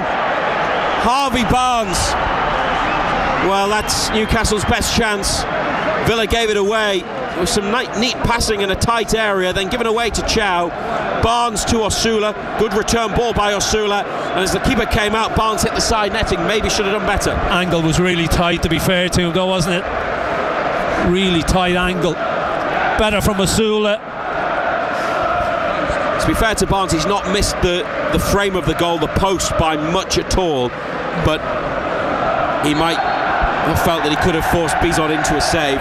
Just couldn't wrap his boot around it, could he? No, the angle was tight. But But Osula did well there with the ball. Back through for Barnes that found him. Byrne back to Ramsdale. Up to the feet of Murphy inside. Oh, Murphy's offside. Good ball and all, wasn't it? Ramsdale drilled along the ground.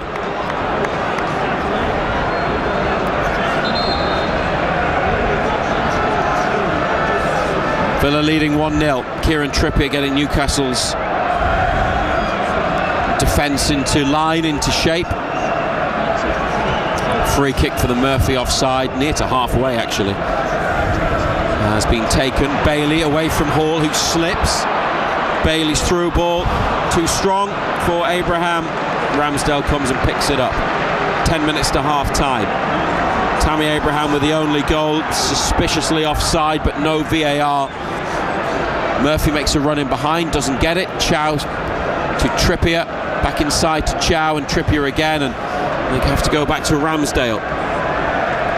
Had a lot of the ball, haven't they? Which isn't always the way when you're a visiting team. Newcastle at Villa Park. Jacob Murphy here, out to Trippier. Short ball inside to Tenali on halfway. Villa 7-time FA Cup winners, Newcastle 6-time winners. 1955 Newcastle's last, 1957 for Villa the last time. Here's Ramsey holding off Douglas Luiz, back to Trippier. Tenali makes himself available. Now Murphy miscontrols and it's out of play.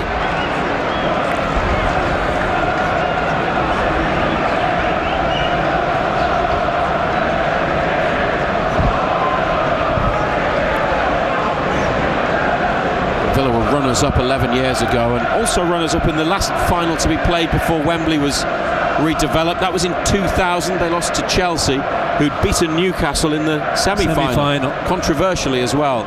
Gus Poyet.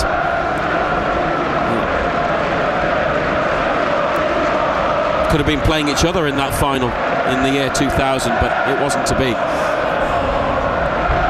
1-0 to the home side tonight. Morgan Rogers, who's had an excellent first half, so good on the ball, turns away from a couple of challenges in midfield, then passes it to Douglas Luiz, and now Villa very much on the attack here, close to the edge of the penalty area, with Douglas Luiz is lining up a shot just over the top. Good hit, wasn't it? Never dipping though.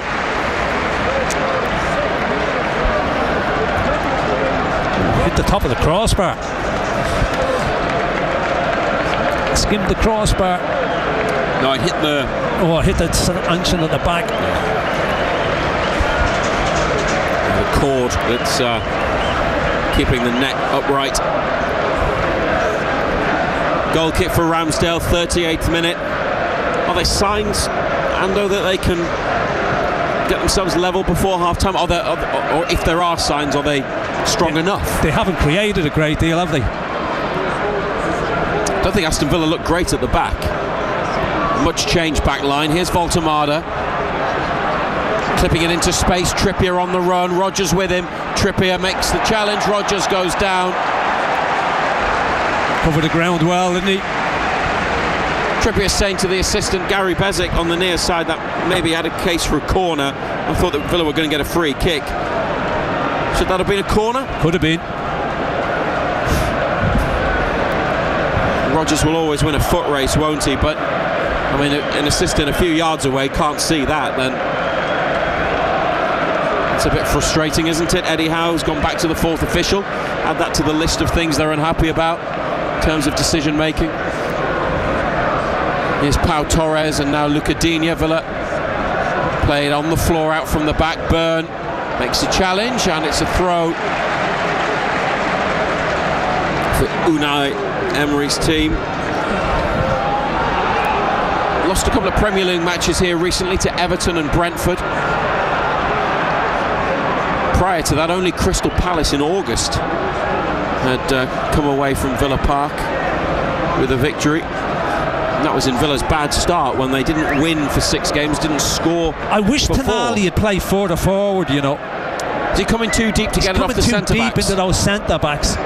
Chow, that's a great diagonal ball. Hall miscontrols. You want to see him play further forward.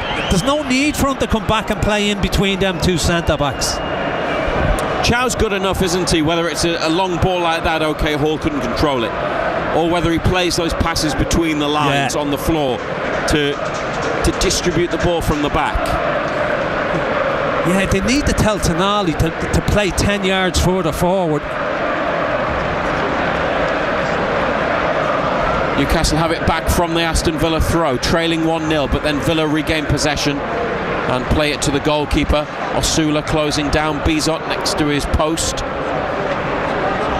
Onto the head of Chow, and no offside. Osula to Murphy, chance to deliver across. Oh, it's cleared, it was flat and cleared by the first man. Trippier to Tonali. Wide to Murphy again. Just needed more quality on that delivery. They were in a great position. Tonali having a look. Malik Chow, right wing. Inside to Trippier. 35 yards from Villa's goal. Jacob Ramsey needs something.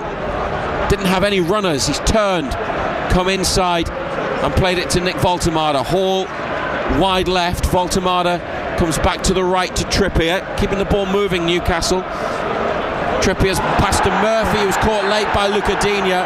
Referee's reaching into his pocket, and it'll be another yellow. It's a booking for the Aston Villa left back and captain.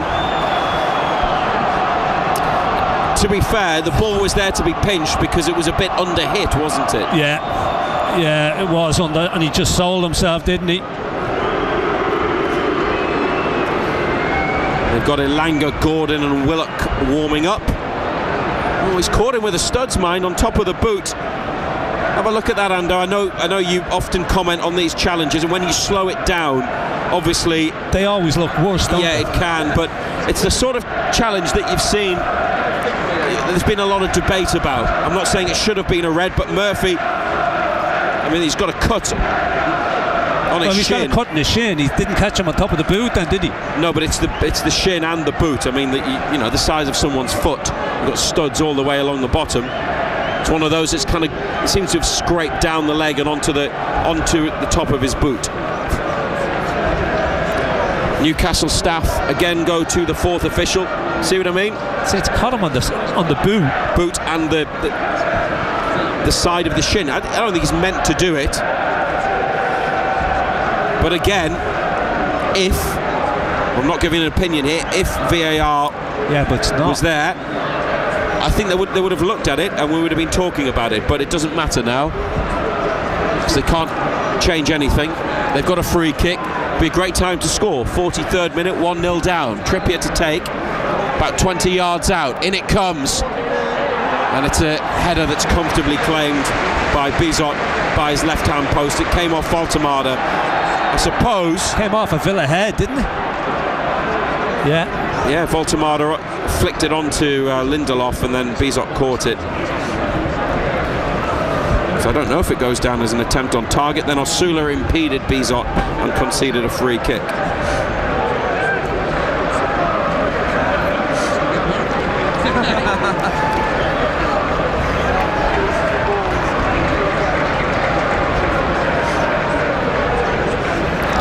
Abraham out to Bailey. Just inside Newcastle's half, back into Villa territory. Bailey with a flick out to Douglas Luiz, who tries to find him again. He's made the run. Burns come across and conceded a corner.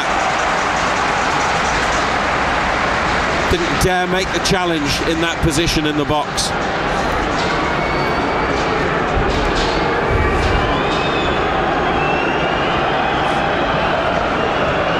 Good defending, wasn't it? Read the situation well. Dan Burn didn't dive in, just stood up.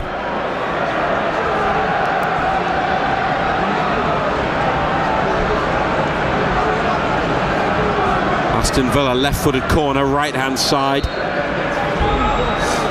Everybody's come forwards for it, and everybody in Newcastle green and white has come back.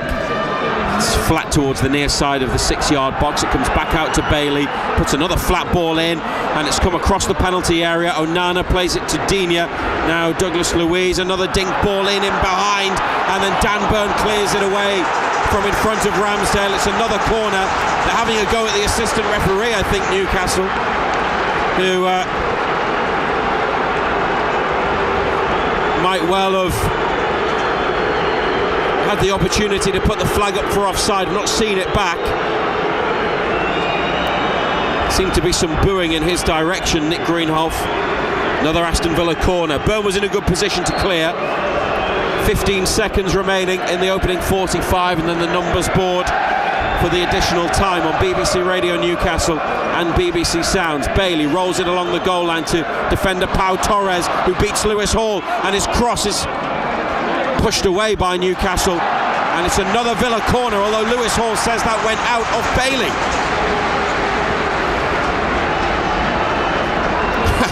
Both assistants and the referee are going to get, well, quite a bit of it at half-time, I think.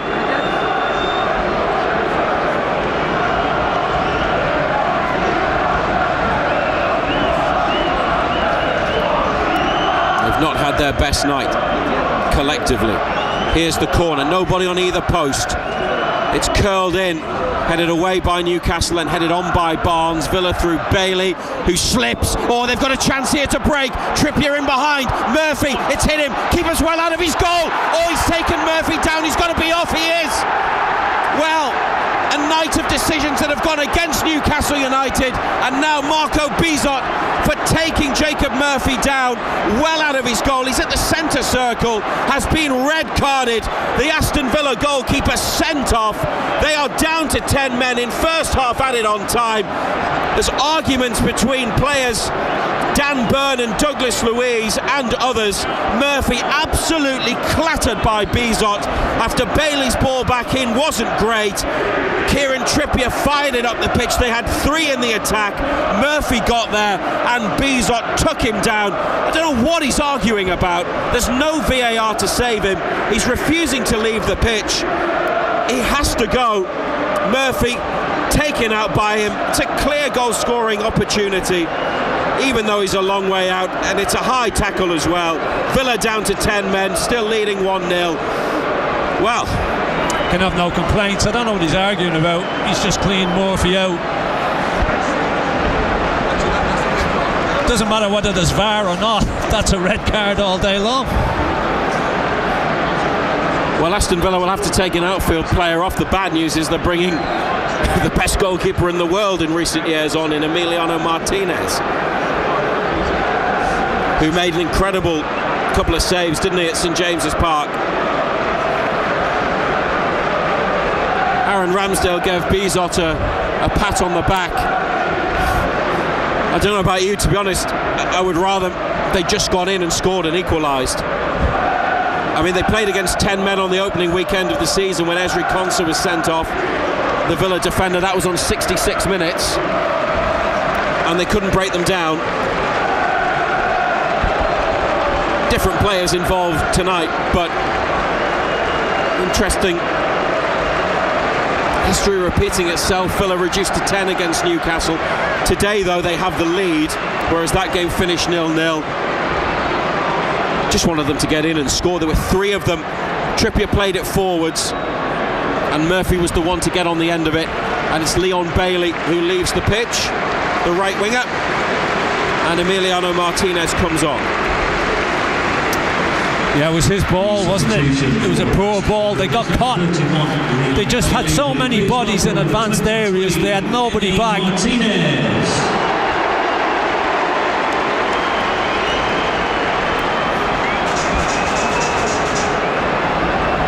Not an easy goalkeeper to get the better of, Martinez, and played well at St James's, didn't he? Brings with him all sorts of antics, and the Aston Villa crowd love him, as that reception proves. Tanali with a free kick. I missed how much was added on to the first half. I didn't see. No. Maybe our studio can tell us. But here are Newcastle in the 49th, now 50th minute, taking a free kick up the line. Tanali to Barnes. Well, he's gone down, Barnes. No free kick. He wants one for the challenge, and the half-time whistle has gone. And although Bizot's been sent off, Chris Kavanagh is surrounded by Newcastle players. And I wouldn't be surprised if Jason Tyndall, who's having a good look in the referee's direction, waits to have a word either. Unai Emery marches off along the tunnel. Jacob Murphy is heading off now, the first Newcastle player to leave the pitch, clattered by Bizot, shown a red card. Trippier in between the assistants and Barnes there as well, continuing that conversation. Yep, there's Jason Tyndall, but he's going to have a word with Sandro Tonali. And now I think he's making his approach towards the referee. He's waiting for him. He'll take a yellow card if that's what he gets. Chris Kavanagh sends him away. They've been absolutely awful, the team of officials, but they got the red card right. Yeah, got the red card right. Thought the goal was offside, looked offside. No VAR. It's amazing, isn't it, when there's no VAR? Jason Tyndall. Everybody wants it. When there is VAR, people complain about it. Jason Tyndall talking to Chris Kavanagh. It's a fairly cordial and respectful conversation. The referee's got a bit of a grin on his face.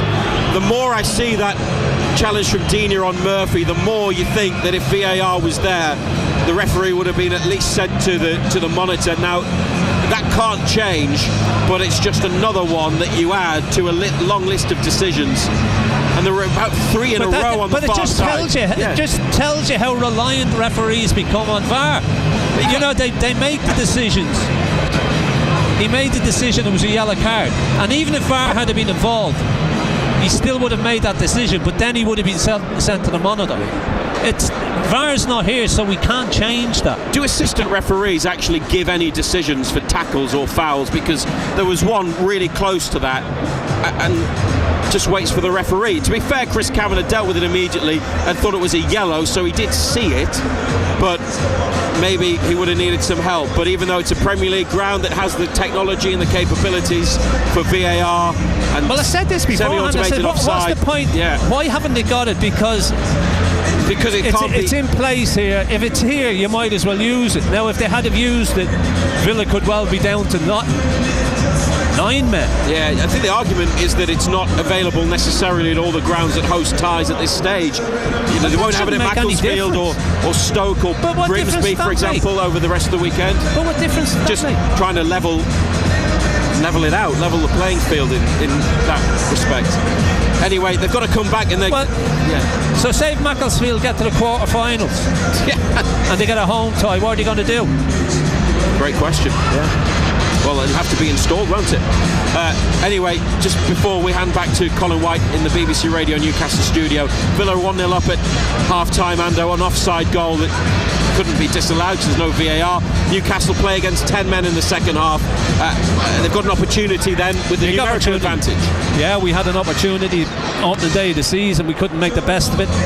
Hopefully we can do that in the second half tonight. They haven't played too badly. Some of the stuff they've played has been all right. Villa looked to counter-attack. They'll probably defend deep in the second half, Villa. But yeah, we're still in this game. Still plenty of football to be played. We're bringing the second half here on BBC Radio Newcastle and BBC Sounds. Aston Villa down to 10 men, but they lead Newcastle United at the break by a goal to nil. Matt Bailey at breakfast. Valentine's this weekend, we're talking dating disasters. Mags is on the phone, and yours happened when you got taken out for a Chinese, yeah? He said, you fancy going out? And I said, oh yeah. Tell you what, take you out for a nice meal. I said, oh, lovely. At the end of the night, he went, oh dear, I forgot my card. He went, well, you got paid today. No. I couldn't believe it. My cost is nearly £60 on my wages. Oh, Max, 60 quid. Every time I think of spring rolls, I couldn't believe it. Matt Bailey at breakfast. Weekdays from 6. Just ask your smart speaker to play BBC Radio Newcastle.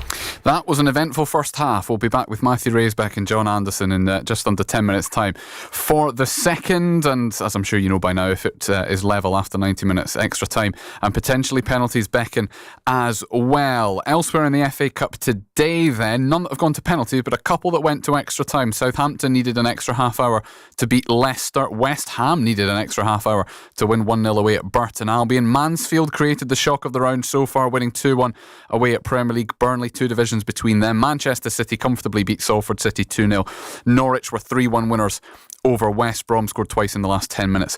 And Liverpool against Brighton is at 8 o'clock. In the Championship, Derby beat Swansea 2-0. Sheffield United 1-0 winners at Portsmouth. Blackburn, with a new manager, Michael O'Neill, won 3-1 at Queen's Park Rangers. Millwall have gone third. Macaulay Langstaff, formerly of Newcastle and Gateshead, scoring Millwall's winner. Reading beat Wickham 3-2 in League One. Barnsley and AFC Wimbledon finished 3-0. Barnsley were 2-1 up and then 3-2 down, but equalised in the 87th minute. Big win for Plymouth away at Blackpool. And Cardiff, the leaders, beat Luton Town by 3-1. In the National League, all sorts of former Sunderland and Newcastle players scoring goals left, right and centre. Will Harris, formerly of Sunderland, scored Halifax's goals. They beat Truro. Cal Roberts scored twice, but Scunthorpe still lost 6-3 at home to Boston United. Mo Sangare, formerly of Newcastle, scored Morecambe's only goal, but they lost 5-1 at Southend. Zach Johnson, who's on loan from Sunderland at York City, scored their second. They scored 3 in the last 20 minutes to win 3-0 away at Wealdstone. But the game that we had been most focused on was Gateshead against Brackley Town, and we'll come back to that in a bit more detail shortly. At half-time in the National League, Carlisle 3-0 up away at Forest Green Rovers. Stephen Wern, another former Newcastle/Sunderland player, scoring the first of the goals for Carlisle. But from a non-league point of view, top of the table, Northern Premier League leaders Hebburn were at home to third place FC United of Manchester this afternoon. That's where we sent Paul Dixon, and he's come back. Afternoon, Paul. Evening, Paul, now, isn't it? Good evening, Cole. Yes, it really is. It was a difficult game on a difficult pitch, but a good result for Hebburn. Oh, it was an amazing pitch. It reminded me of the 70s. It reminded me when I played, Colin, to be perfectly honest. But there was 1,056 there, 300 from Manchester, who thoroughly enjoyed the game. Not a lot of goal-mouth incidents, but it was FC Manchester who went ahead. It was a shot that I think the keeper could maybe have touched it over the bar, but it went over his head and in the net, put them 1-0 up. And then right on half-time, Hebburn equalised. And you thought, the second half, Hebburn will come and have a go at them, but it was never really that way. There were very little chances in the second half, but both managers were very, very happy with the point that they got, which kept Hebburn top of the league. After the game, I had a quick word with Daniel Moore. Daniel, one's each, but it's enough to keep you top of the league on what can only be described as a very, very heavy, difficult pitch. They've done really well to get the game on, and you could have nicked it maybe at the end. Yeah, bit of a throwback that. Probably to the 70s.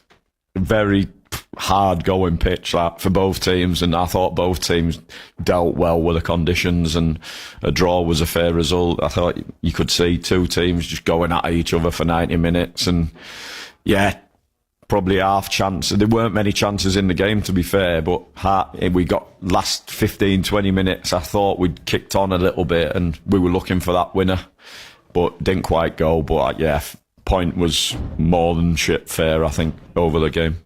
Top of the league, and they're a good side. They're third in the league, but the result went for you today because the opposition of getting beat 5-0.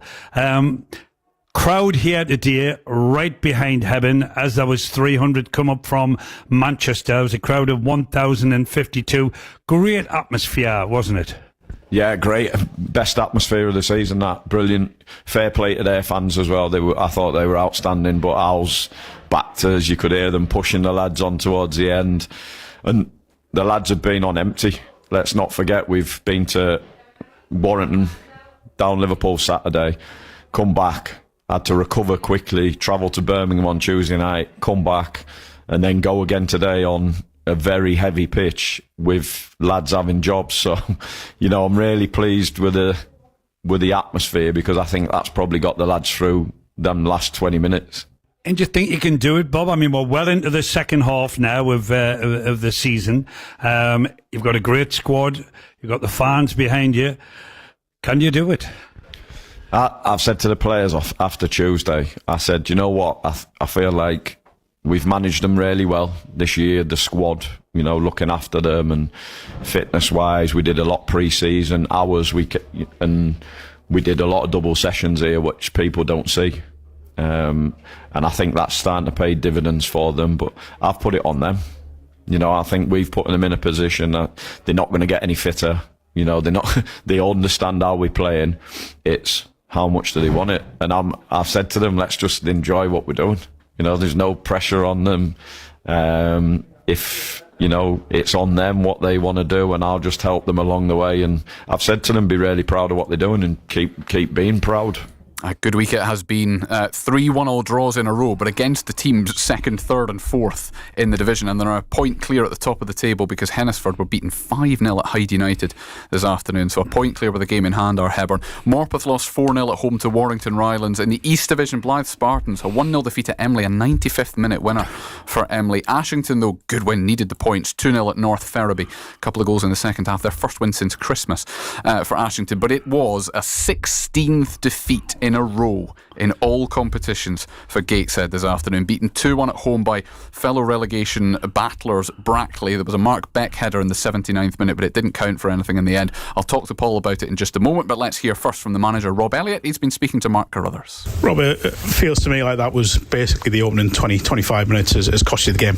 Yeah, you're exactly spot on. I spoke to the lads about a start that we needed to make sure we start the game well, be solid and defend the box. No, we let ourselves down in the first 5 minutes from a set piece, and we've done the same again. And then, second phase, we told them, they get the ball wide, they put it in the box, they slow, they kill the game, which they did. Fair play to them. They're on a good run and they did brilliantly well. But yeah, it's frustrating because before we can get into the game, we're out of it, if that makes sense. And I thought the lads reacted well. The substitutes again, brilliant. And obviously could have scored 3-4 at the end, but just that little bit of quality time and some brilliant defending and goalkeeping, and it wasn't to be. But it's just one of them ones where I think we have to, we really have to look at ourselves and understand that what it takes over 90 minutes to win football matches.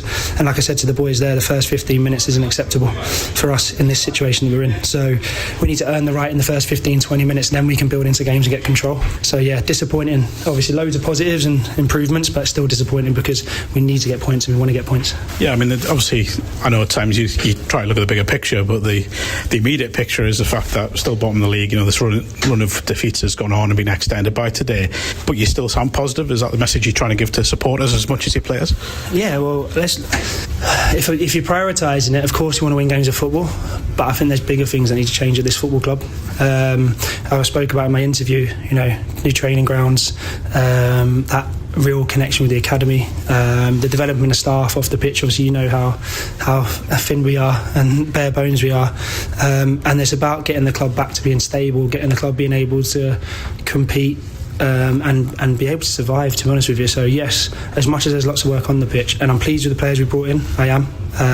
Yes, I'd like to add more, if I'm being honest, and I'd like to develop the players that are here as well. Obviously there's players that need minutes. Dom, for example, it's good to see him back on the pitch. Chappie, I didn't get 20-30 minutes. Joe Grayson, Kent's back after a long time. Radders hadn't played for ages, so 2 games, it was a bit of a risk, but I know the type of lad he is, he'll get through. So yeah, we just need to manage that and make sure we're back where we need to be in terms of what the club is as a whole, not just on the pitch. And again, the reception of the fans after the game was brilliant. So pleased with them and proud of them, and they were pleased and proud with the boys. But we've got to give ourselves a chance. That's really what we've got to do. We've got to give ourselves a chance in the first 15-20, and then the football will come and all those things. Is there a chance of any players coming in? Potentially, but it has to be the right people and the right players who understand what we're trying to do and where we're trying to go. So look, I don't think it's a case that we need to go out and get loads of players in. I really like the players we've got here, and I think they're proving that they can definitely compete and they're strong enough to do it. But I do also think that we need time, and we also need understanding of what needs to be done in the short term and then what can be done in the long term. Rob Elliott there talking to Mark Carruthers. Just briefly, Paul, there is a lot of work to do, but on the pitch it's about picking up points. I know it sounds daft, but when you've lost 16 games in a row, you just need to not lose the next one. Well, that's right. I mean, the position that they're in, the rock bottom, as you would say. I mean, they have got games in hand, but it's 4 go down, Colin. Yeah. And that's the honesty of it. And they've got to finish fifth bottom, and if that's called success, well, it will be for Rob. I think if he can keep them up. I mean, Rob's talking about more stuff that's to come, but they've got to win games. That's all that matters. Thank you very much to Paul Dixon. Time to tell you, Scotland beat England 31-20 in the Six Nations. Ireland beat Italy 2013 earlier on, but Newcastle United are a goal down at half-time against Aston Villa, playing against 10 men though. The second half coming up with Matthew Raisbeck and John Anderson. Players lining up on the edge of the box. Douglas Luiz is next to Rodgers, who walks back from the ball. Douglas Luiz instead clips it in. Abraham might be offside. He's taken it down and put it in, and there's no flag. Aston Villa have scored. Newcastle look at each other. The goal will stand. Total Sport North East. The FA Cup. BBC Radio Newcastle. So 1-0 down Newcastle United, but significantly at the end of the first half, Villa reduced to 10 men with goalkeeper Marco Bizot sent off for bringing down Jacob Murphy next to the centre circle as Newcastle sent the ball forwards quickly. Got up the pitch with Villa committed following an attacking free kick. Straight red card, no VAR. A team of officials that are coming in for some strong criticism and analysis for their decisions in the first half. The goal should not have stood, it was offside. There were other decisions, the Luca Digne challenge on Jacob Murphy, which the referee in fairness did see and felt was only a yellow. And maybe that is up for debate whether it should have been a red, but perhaps in the VAR world it could have been anyway. Villa have 10, they have had a player sent off, no changes at half time. Martinez on for Bailey in the Villa change. Newcastle on the attack from the kickoff. Ramsey in the area, wins a corner after 10 seconds of the second half. Enthusiastic response from the away fans on the far side as Lewis Hall goes across to take it. They're shooting towards the goal at the left. They've got fans on the far side of the pitch, in the corner and at the upper tier behind the goal. Aston Villa lead 1-0. Let's see how quickly they can get back into it, if they can get back into it. Hall with a short corner to Tonali. Lewis Hall gets it back, edge of the area, plays it to Barnes. First time shot deflects off Abraham, and Martinez prevents a corner by landing on the ball well wide of his goal. Newcastle, Ramsdale, Trippier, Chow, who's on a yellow card, Byrne and Hall, Tonali, Ramsey, Murphy, Barnes, Voltemada and Osula up front. No Wissa, he's got a knock, Botman is rested. Bench of Pope, Ruddy, Gordon, Elanga, Willock, Alex Murphy, Shahar, Neve, Sung Soo. Newcastle win it back from Villa in midfield, and it's Hall who's then been dispossessed by Abraham. Rodgers, that's rare from Rodgers, giving it away. Murphy's offside, and the assistant referee is getting pelters from the away fans because he saw that one. Mind you, he was a mile offside, and more offside than Abraham was, but you know, even though it's straight in front of us, isn't it? It's an absolute state, offside or onside. You can still be more offside than someone else within that, I think. You know what I mean? But they've got a big opportunity, John Anderson, but they've got to get back into it and score the next goal. Yeah, definitely. Lindelof up to Rodgers, and more sarcastic cheers because they've spotted an offside against Aston Villa. Free kick taken. They're finding quite a bit of space here with the extra man. Newcastle, Trippier's pass to Murphy's cut out by Digne, and it's a Villa throw. They line up with Martinez now in goal, Bogard, Lindelof, Pau Torres, Digne, Onana, Douglas Luiz, Rodgers, Barkley and Abraham. Gordon, Elanga and Willock warming up. It's a matter of time surely before we see them. Yeah, I think we'll see Gordon soon. Might see Elanga as well. Aston Villa leading 1-0, 3 minutes gone in the second half. Out for a throw for the home team, just inside Newcastle territory, far side. Green and white away kit, Villa in claret and light blue.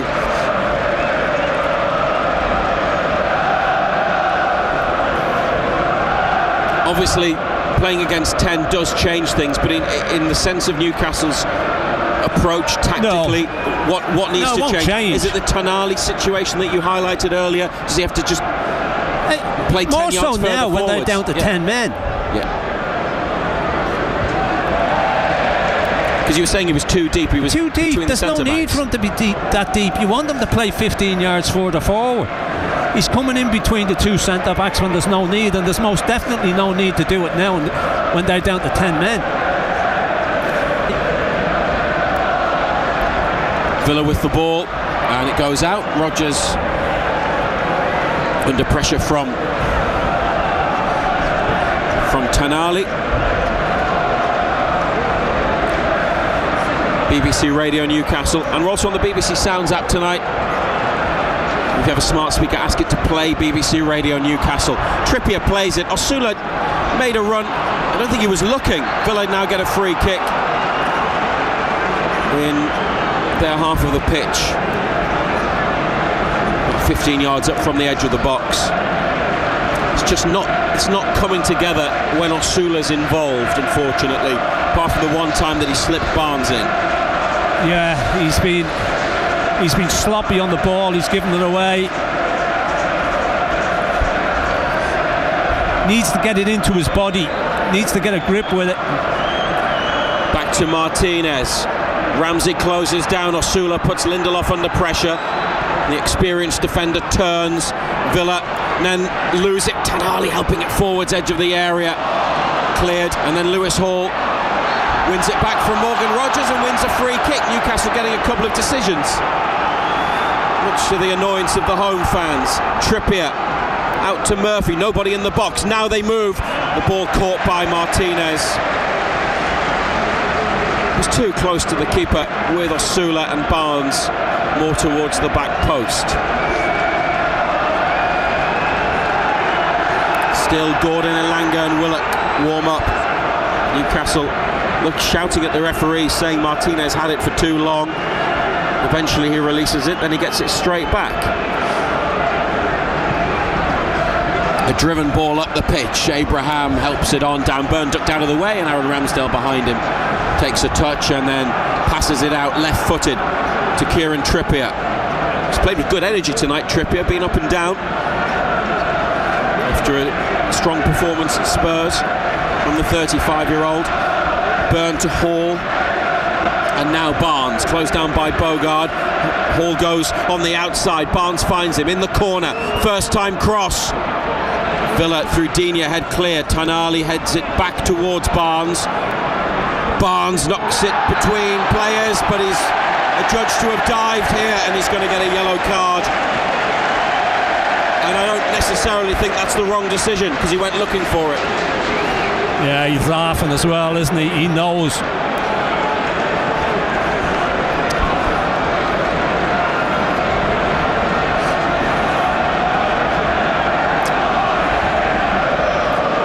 And that's a disappointment.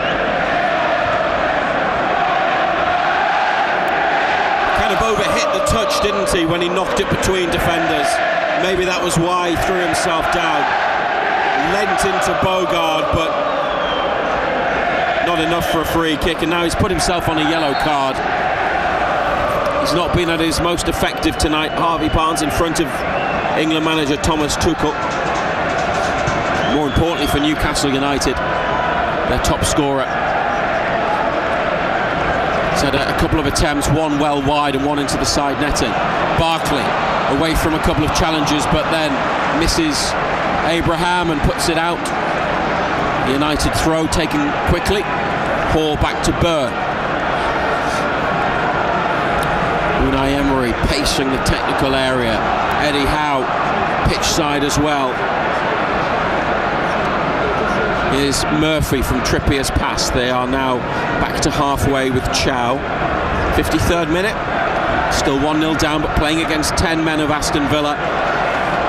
Hall. A little bit of space here. Doesn't put the cross in, plays it to Tonali, gets it back.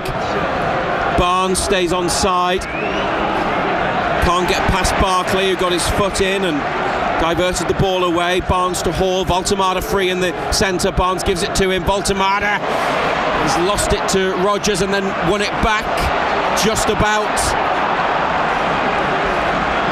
And makes up for the error. Now Tonali in behind. It's asking a lot of Trippier. Goal kick. Good run by Trippier.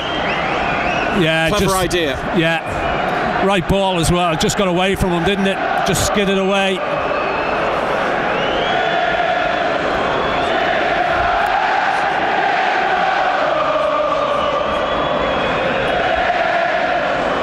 Martinez sends his Villa colleagues up the pitch towards halfway.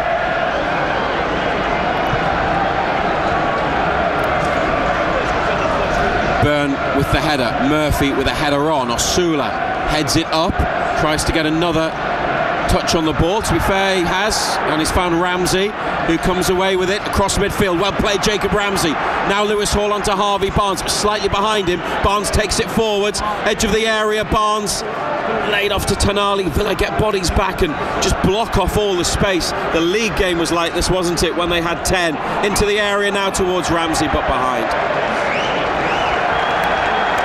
Ramsey shouts at the assistant referee. He says that should have been a corner.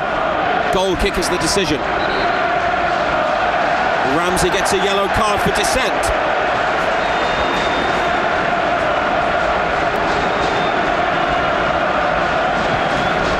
It's hard to tell, but Ramsey was adamant.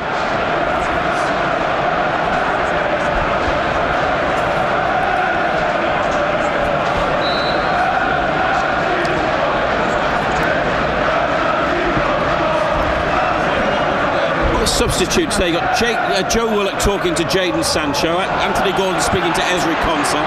Here are Villa up the pitch. Dan Burn prevents a corner. It's a throw 20 yards out. So relaxed enough on the touchline. Elanga was talking to Sancho earlier. Two former Man United players. Newcastle 10 minutes into the second half haven't been able to find a way back into the FA Cup tie yet.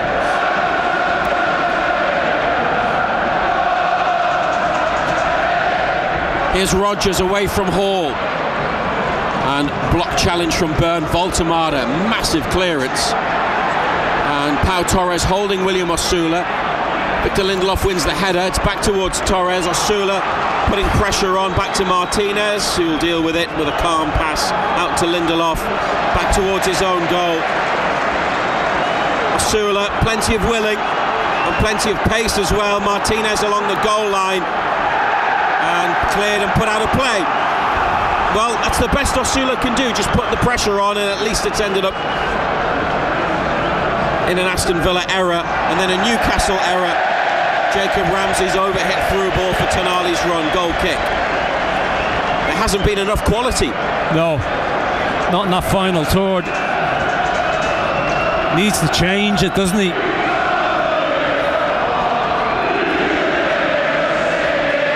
Trying to get a message across the pitch anyhow.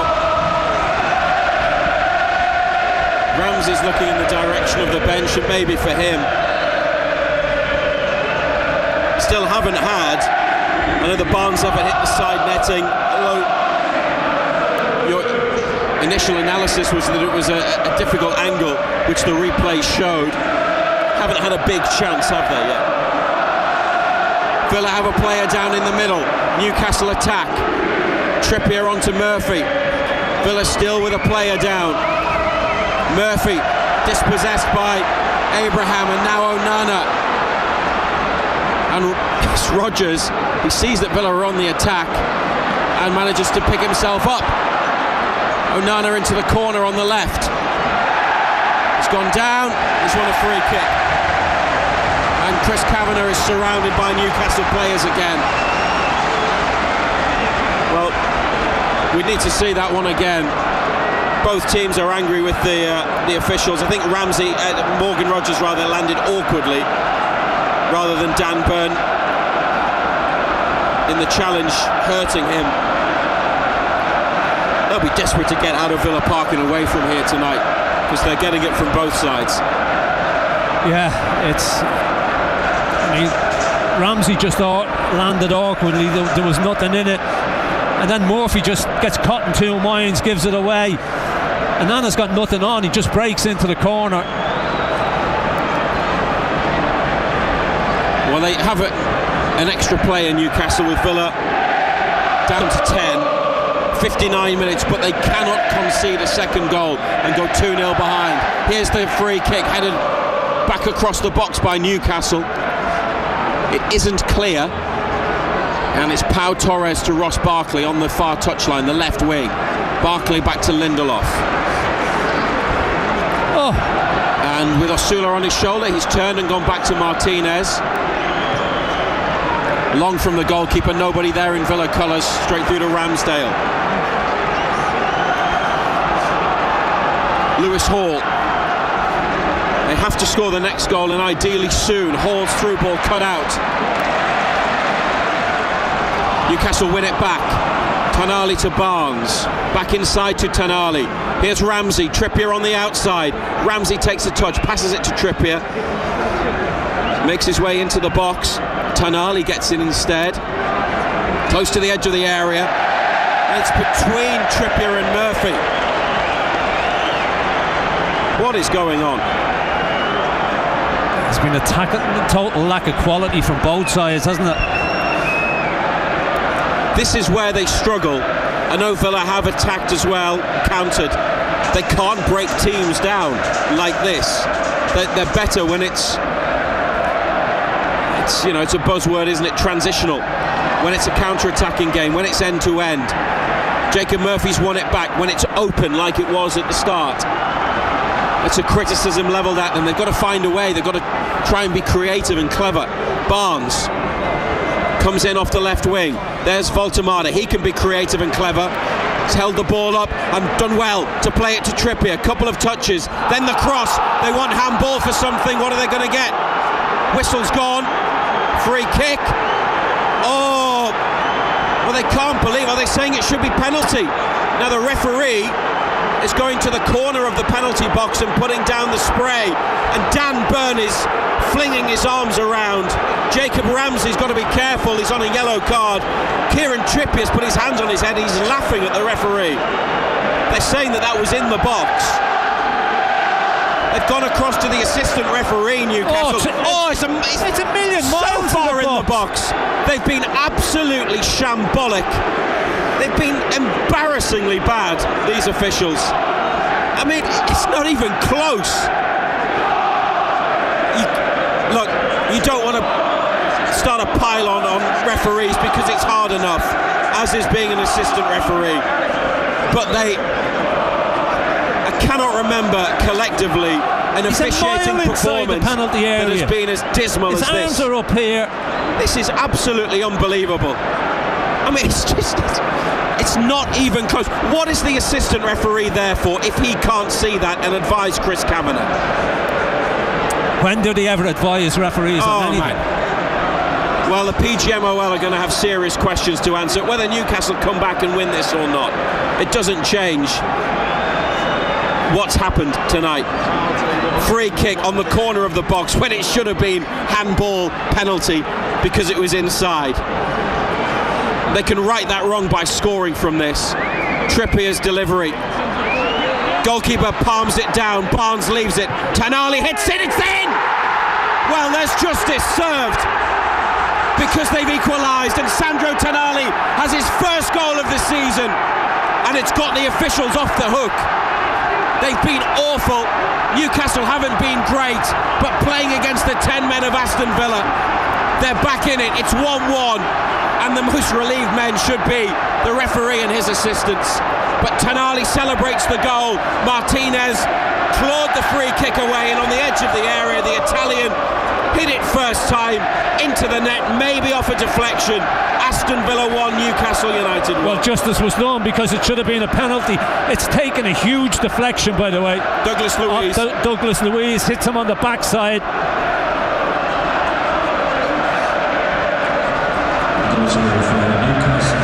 Jacob Murphy off, Anthony Elanga on. Anthony Gordon is about to join him on the pitch, replacing William Osula.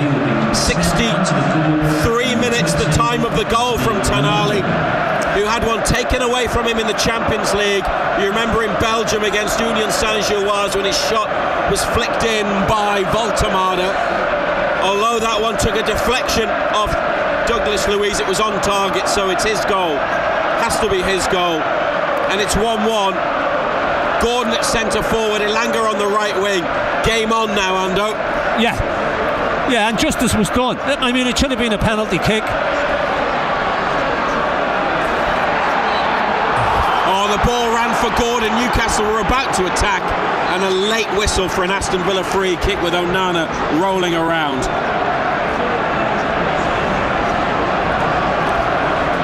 Yeah, it's getting a bit feisty now, all right. Anyone can have a bad game. We can have a bad game. Sometimes we're told that we do. It is tough, but officials don't help themselves either. See, this is the problem when you get Premier League referees refereeing games when no VAR in. They become so reliant on VAR because they're hearing everything in their ear. But when it's so obvious, like the Villa goal, which was offside. But it's not obvious to them anymore, Reza, because they're so reliant on VAR. I just think, whether you think it's handball against Lucadinho, which they did, how can an assistant referee who's 10 yards away, not see that he's in the box? When do assistant referees ever get involved? Have you ever seen assistant referees get involved? Well, not for a long time.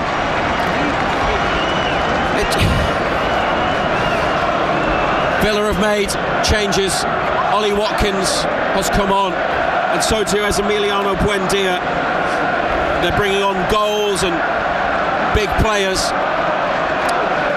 Ross Barkley and Tammy Abraham have gone off. And with the atmosphere from the Newcastle supporters, it's like a home game. Their tails are up. They've got 11 to Villa's 10, and it's 1-1 here on BBC Radio Newcastle and the BBC Sounds app.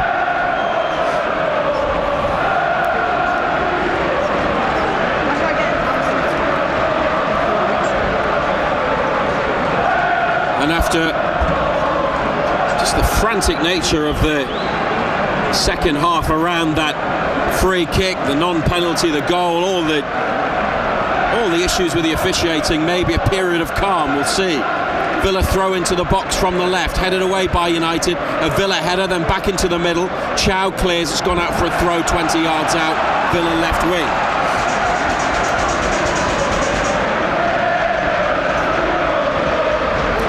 Looking forward to seeing what Gordon and Elanga can do. And it's a front three that functioned well with Barnes in the attack. Here's Ramsey with a header to Elanga, who's managed to turn. Villa have got it back, lifted forwards. They want Ramsdale to come, and eventually he does. Sprints out of his goal, started the run late, but then got there, picked it up. Big throw out to Lewis Hall. Newcastle up to halfway, now in the Aston Villa half. On to Barnes. Thinking about what to do. Barnes turns, he's got Tonali with him. Tonali's passes behind Hall.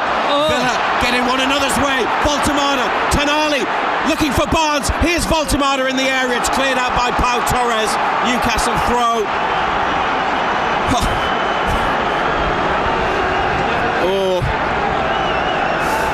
Villa all over the place. I mean, they tackled each other. Well, that was exciting, but it just didn't land correctly for Newcastle. Lewis Hall preparing to take a long throw by the looks of it. Dan Burns gone front post. Chow in the middle, Voltemade there. Here it comes. Headed up by Chow. Voltemade heads back. Buendia away. Trippier has played it against Watkins, and then Watkins has fouled Trippier. Referee had to think about it. He's a lucky boy, Trippier. Nearly didn't give it. Watkins would have been one-on-one and would have had the entire Newcastle half to run into. Here's Elanga. running towards the corner, gets through a challenge. Ramsey's cross, all cleared away from in front of goal. Gordon just wide, corner. Anthony Gordon a whisker away from putting Newcastle in front. Good ball played in Alanga. Ramsey does well. Ooh, it's inches past. Hits it well. Lindelof flicked it behind. They have the momentum. 1-1 on BBC Radio Newcastle and BBC Sounds. Here's the corner. The away fans, they're sensing that a second goal is coming against 10-man Aston Villa. Trippier's corner. Barnes makes a run along the goal line. Could have gone short. Lewis Hall is staying back just in case there's a counter-attack. Dan Burn now has pushed an Aston Villa player to the floor. That's the allegation anyway. Pau Torres gave him a push in the chest, and Pau Torres is holding his neck. Was Burns' hand that high? Every time they get touched, they just go down. It's embarrassing. It really is. Well, they've patched things up, those two, and it's okay now. Burns apologising. Pau Torres seems to accept it. Well, they've got hands on each other. Referee's keeping an eye on it. There's so much to watch as well. It is difficult. Now Burns being dragged down, maybe. In comes the corner, headed behind for another one on the far side. Dan Burns having a word at the referee. Is there enough in that?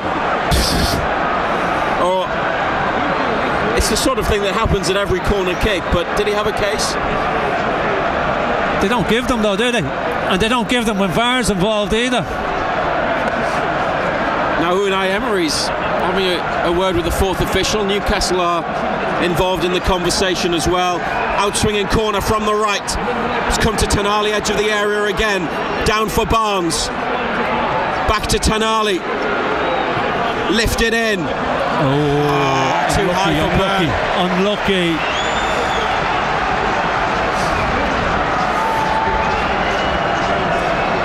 It's the four young players who are warming up. Shahar, Neve, Murphy and Sung Soo. It's a cold night, mind.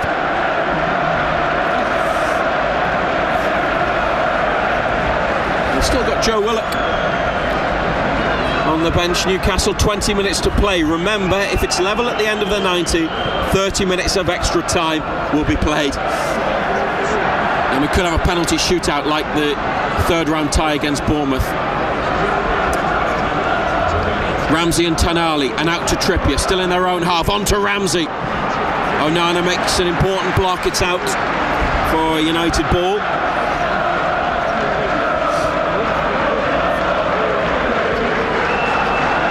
Lewis Hall's got space. Barnes onto Hall, carried on his run. Gordon in the middle, so too Voltemada, who's come short over to the near side. It's inside to Tonali. They miss out Voltemada. Back to Chow. Trippier, good position, could stick it in. He does. Onana's head up. Villa need his height, especially with Voltemada in there for United. Back to Burn on halfway. And now Hall, keeping the pressure on. Good intensity, isn't there? High tempo from Newcastle, trying to get in front. 1-1, Barnes running at Bogard, comes in off the left wing, turns and rolls it up the line to Hall, who's onside, held his line well. Back to Tonali, Trippier wants it played out to the right wing. Chow is going to hit it. No, thought about it, played it to Trippier, into the box to Elanga. Tries to go around the defender, gets tackled and it's cleared out for a throw. 30 yards out, Trippier picks up the ball. Chow had two openings there, didn't he, John Anderson? Thought about it twice, didn't he?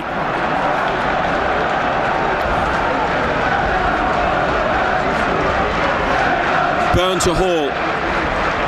Barnes taking on Bogard, step over, goes on the outside, great ball in at the back post. Elanga can't get there. Trippier. Whoa.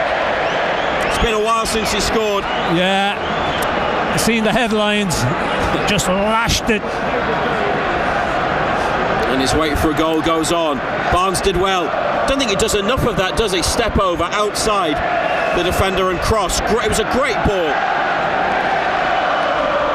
into a really dangerous area. Gordon couldn't get it. Elanga coming in likewise, and Trippier hit it from the far side of the penalty area. 74th minute.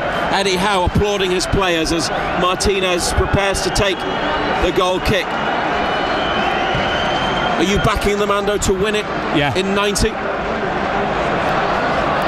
Villa up to Rodgers. Hall's got it. Goes through a crowd of players. He's beaten 3 of them. And now in behind is Elanga. Oh, he slipped. Elanga has slipped. Anthony Elanga has slipped when he would have been able to go one-on-one with Martinez.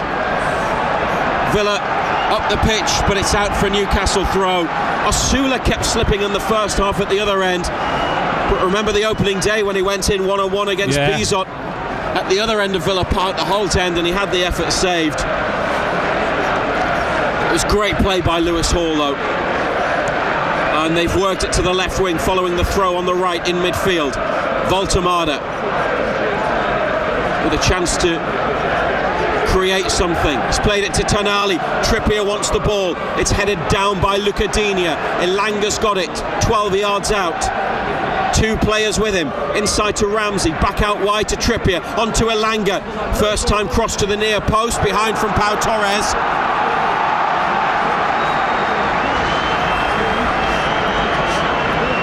It's going to be more Villa changes. Jadon Sancho, Ian Maatsen are both there with Unai Emery. Newcastle with 15 to play, trying to get in front for the first time tonight. Here's the corner. Barnes header across the box. Oh, he got up so well.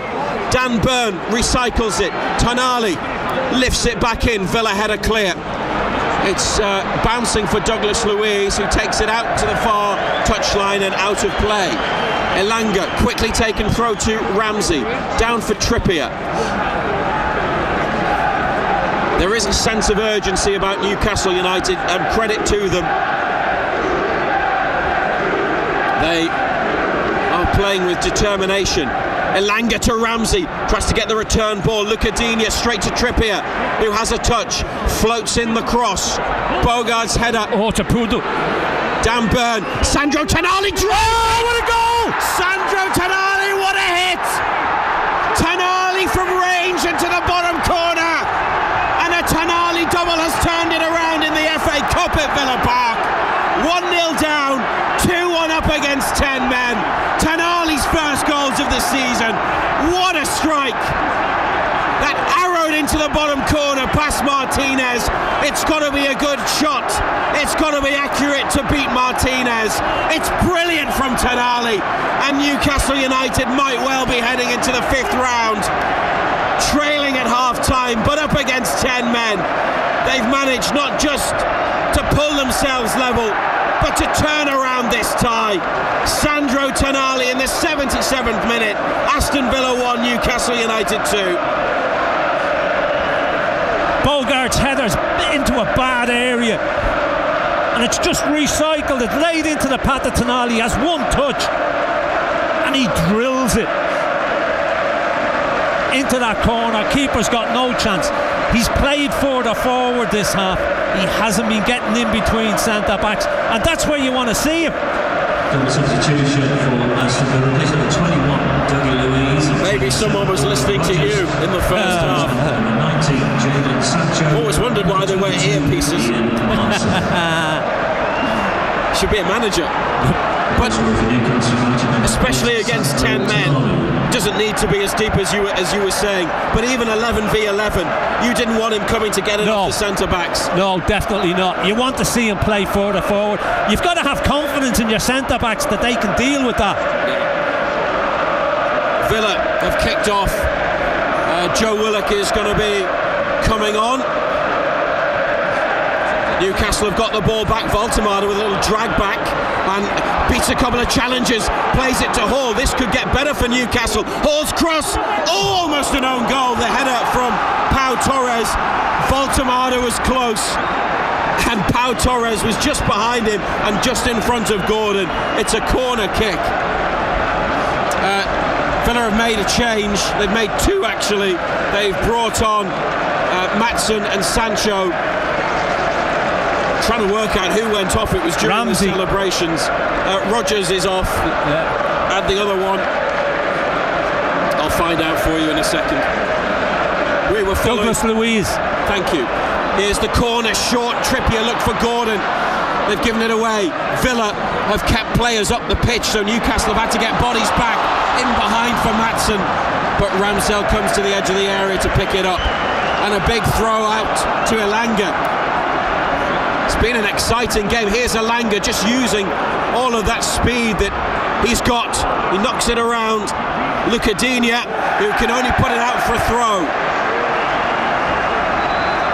11 minutes of normal time remaining. Here comes Joe Willock for Newcastle United, and he's coming on for Jacob Ramsey.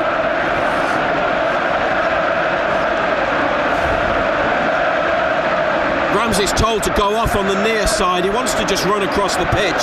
Substitution for Newcastle United. Saluted by the Newcastle fans, I'm sure. Number 28, Joseph Willock. The Villa supporters will give him some appreciation, though their main concern will be that Newcastle have turned it around and that their team, Villa, heading out of the FA Cup. Ramsey applauds the fans behind the goal. Didn't really get the chance to say goodbye.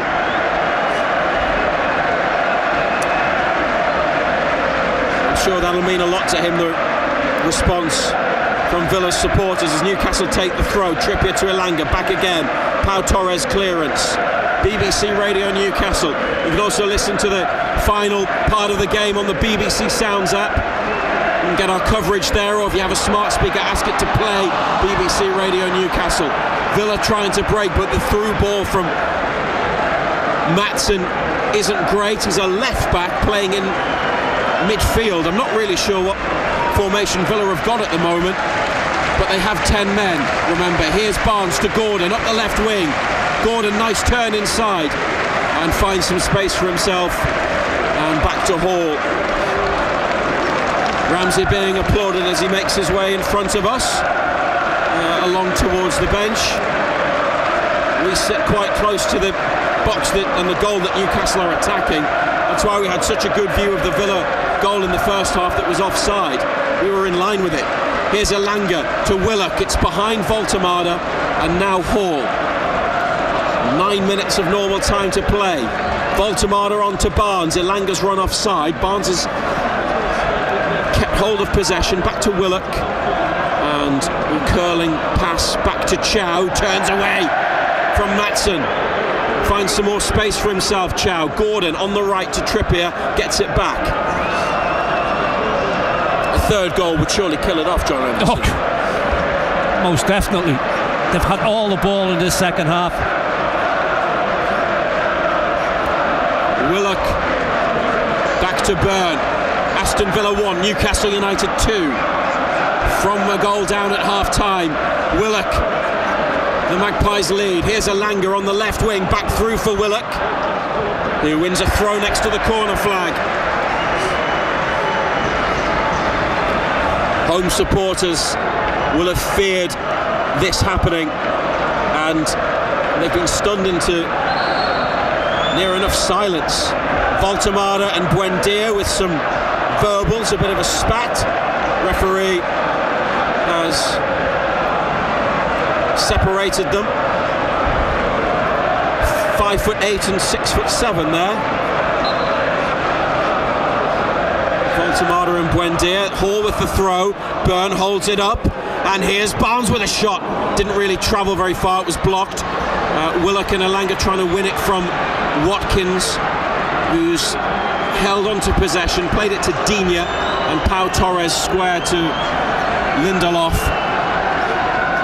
Buendia back to Lindelof, who'd actually slipped but managed to pick himself up to get The return pass, and space for Digne in Newcastle's half, just inside their half. Inside now to Jadon Sancho, on loan from Man United. 2-1 to Newcastle. Maatsen to Digne. A crossing opportunity for Villa. Digne doesn't put it in. He's got Maatsen on the outside, 20 yards from the goal. Now Sancho taking on Elanga, comes inside, has a try. Oh, Malik Chow in front of goal, blocks it, and it goes up and behind for a Villa corner.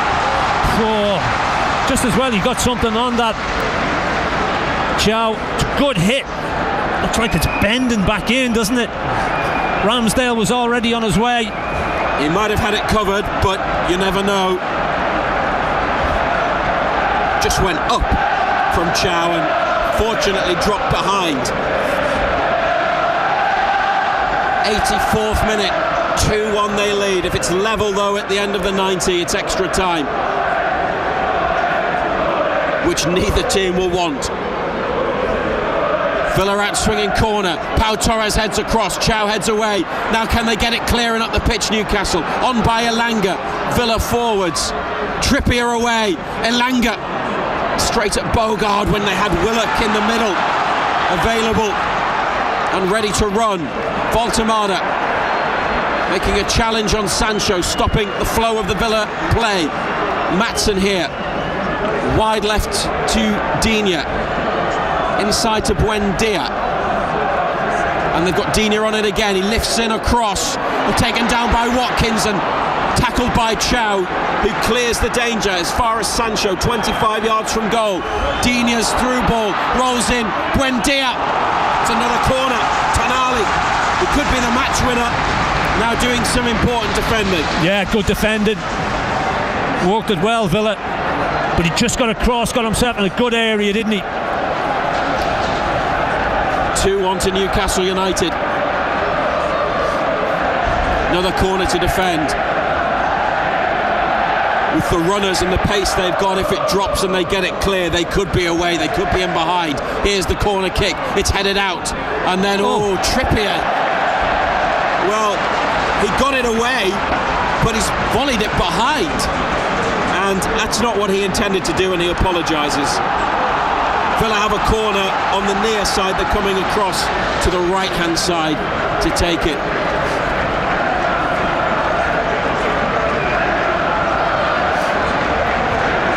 Short corner, Digne to Sancho.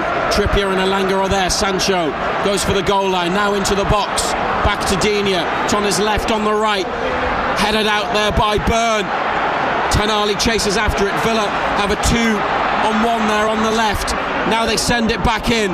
They're looking for Watkins, but it's a goal kick. Poor ball played in, wasn't it? Didn't give Watkins much chance.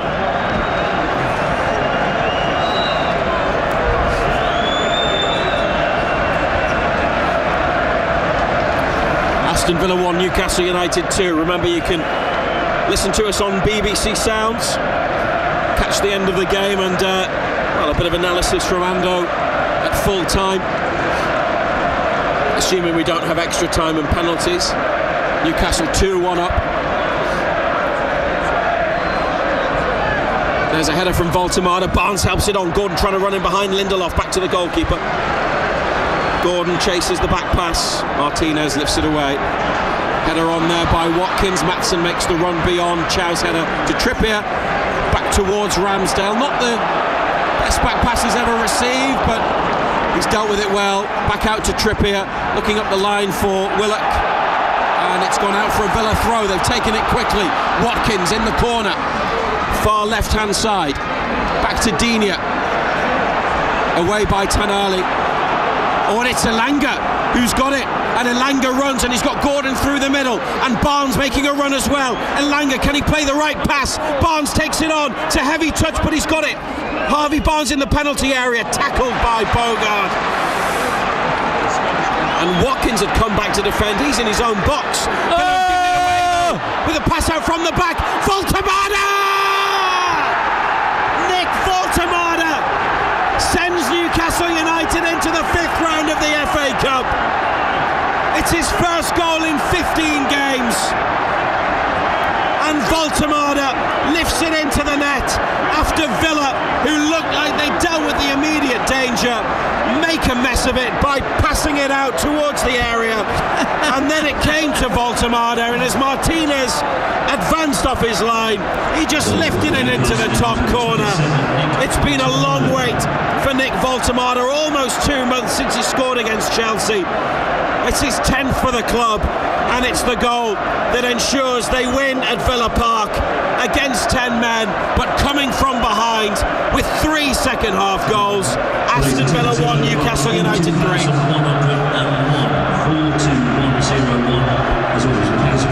Oh dear. Talk about shooting yourself in the foot in the head. Bogard, he rolls it straight into the middle of the 18-yard box. It's an absolute nightmare of a ball. Game, set, match. Alex Murphy is on for his 6th Newcastle United appearance.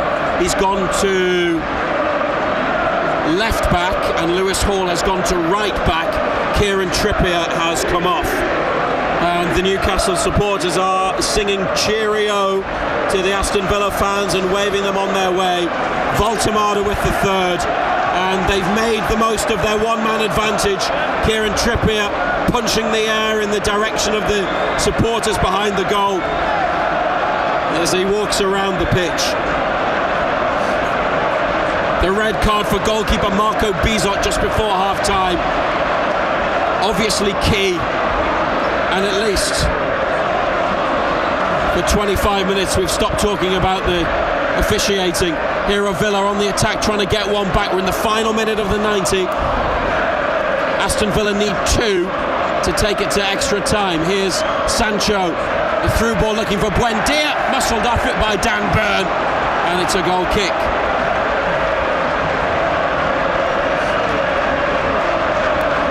Villa outsiders in a title race that's really a fight between Arsenal and Manchester City, but they've had a great Premier League season after an awful start. They could well win the Europa League, but they are minutes away from going out of the FA Cup. 4 is the number shown on the 4th officials board for additional time. Newcastle United lead 3-1. And you have to be pleased for Voltemada. The goals against Chelsea were his only goals in 20 appearances before tonight. He's played a different role this evening, and I think he's played it rather well. Yeah, he's done all right, hasn't he? But you'd still like to see him play further forward, Razor. Yeah. You know, all this good stuff's done in and around just inside our own half. You want to see him playing 15 yards further forward and doing that. And it's opened up a bit more for him second half because of the sending off. There's a bit more space. Aston Villa 1, Newcastle United 3. Treatment being given to a Villa player as the Magpie supporters celebrate. It's Emiliano Buendia, who scored that cracker at St James's Park. 3rd meeting this season. First one was all square 0-0. Villa won at St James's. Now Newcastle are going to win at Villa Park and advance to the 5th round of the FA Cup. It's been a good few days for Eddie Howe. Yeah. And the players.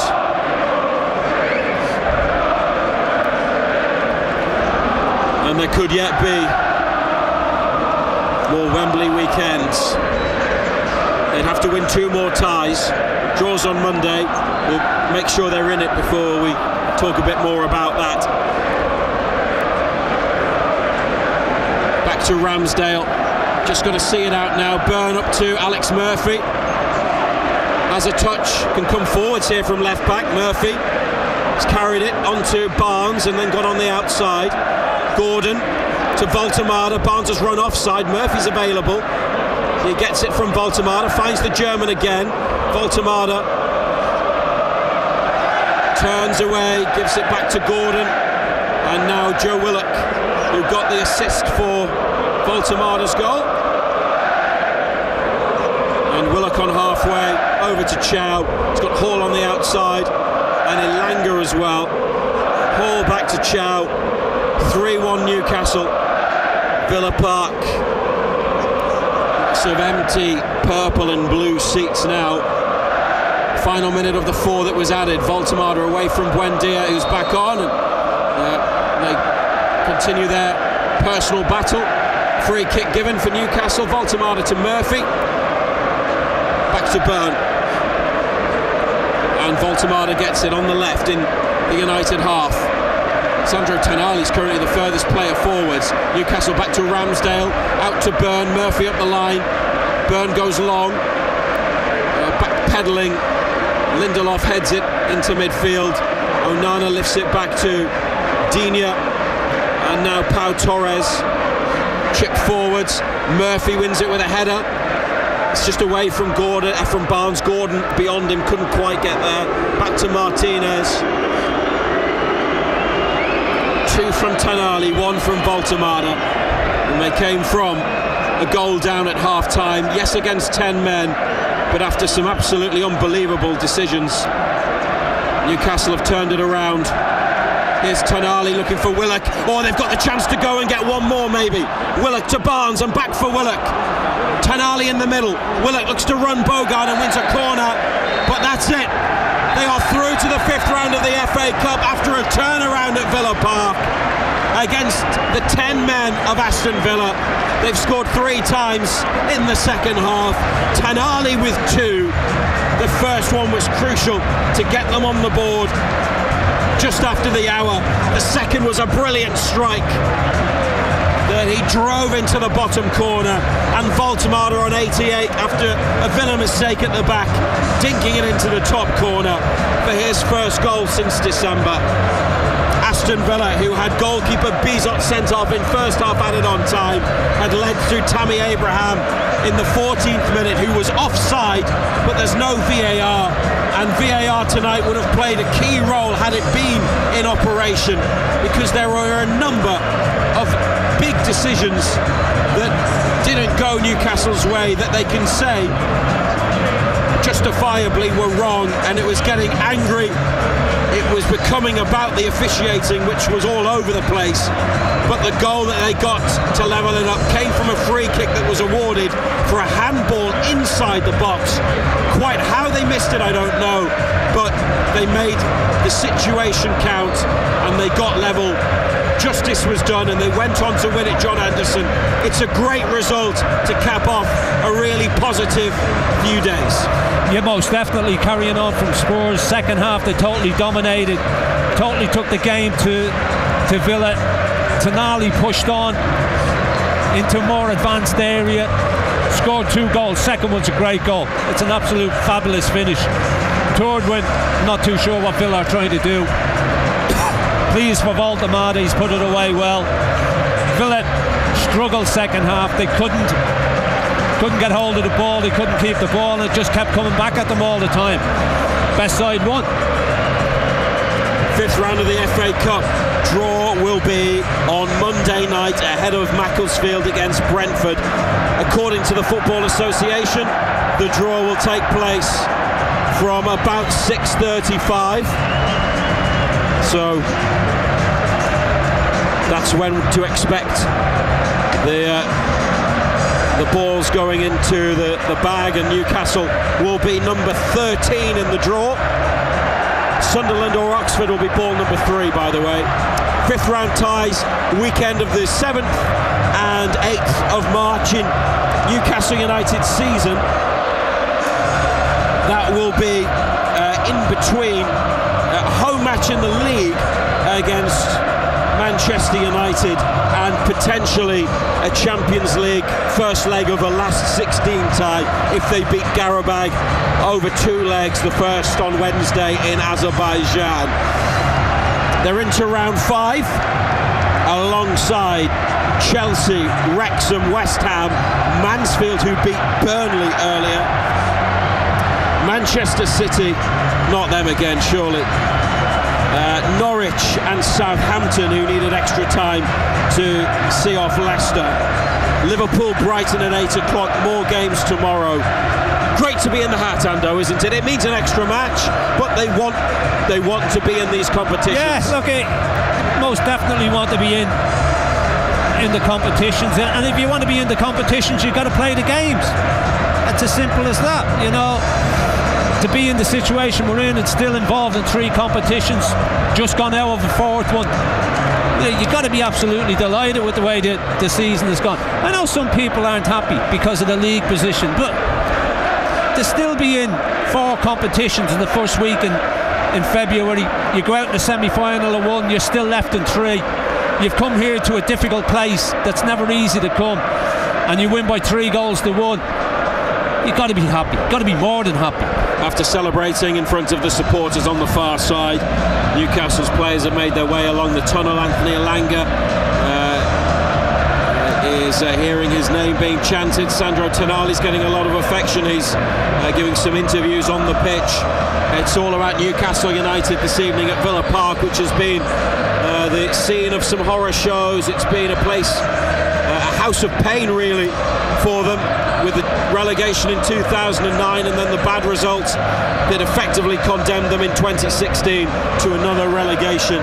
Tonight, what could have been a disaster and could have been all about the referee and his 2 assistants with no VAR has ended up fortunately being about a comeback and an exciting second half in which they scored 3 times against 10 men, 2 from Tonali, 1 from Voltemada, to book their place in the next round of the FA Cup. And Eddie Howe, who's taken Newcastle to round 5 last season, a quarter-final the year before, but out in the 3rd round to lower league teams in his first 2 campaigns, has the chance still of taking the club back to Wembley this season, just this time not in the League Cup but the FA Cup.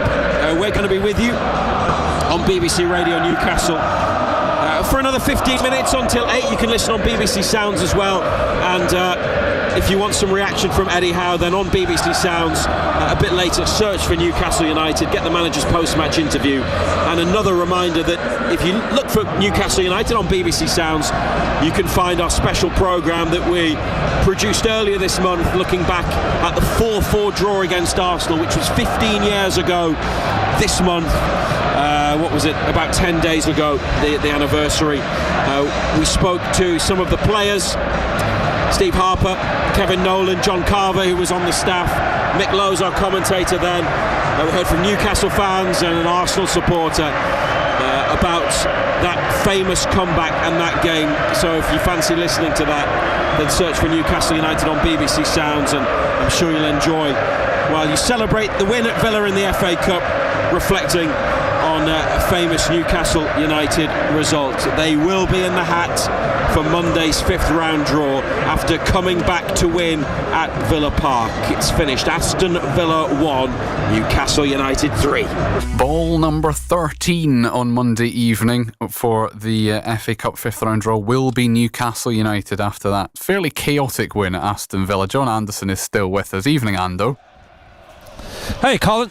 It means we don't have to talk about the referee very much and all the chaos that ensued from various different decisions, because, as we so often say, if it's a cup tie, all that matters is getting through. Yeah. If we hadn't got through, we would have talked about him. But look, it just shows that in the Premier League, when you get Premier League referees reffing FA Cup ties where there's no VAR, just shows how reliant they are on it now. You know, they can't for the life of them make decisions. Linesmen don't get involved, they don't make decisions either, they don't help the referee out. I mean, the goal Villa got was offside. You could see he was offside. When we got the goal from, the free kick he gave was a penalty kick. He was well inside the penalty area. How the linesman doesn't see that.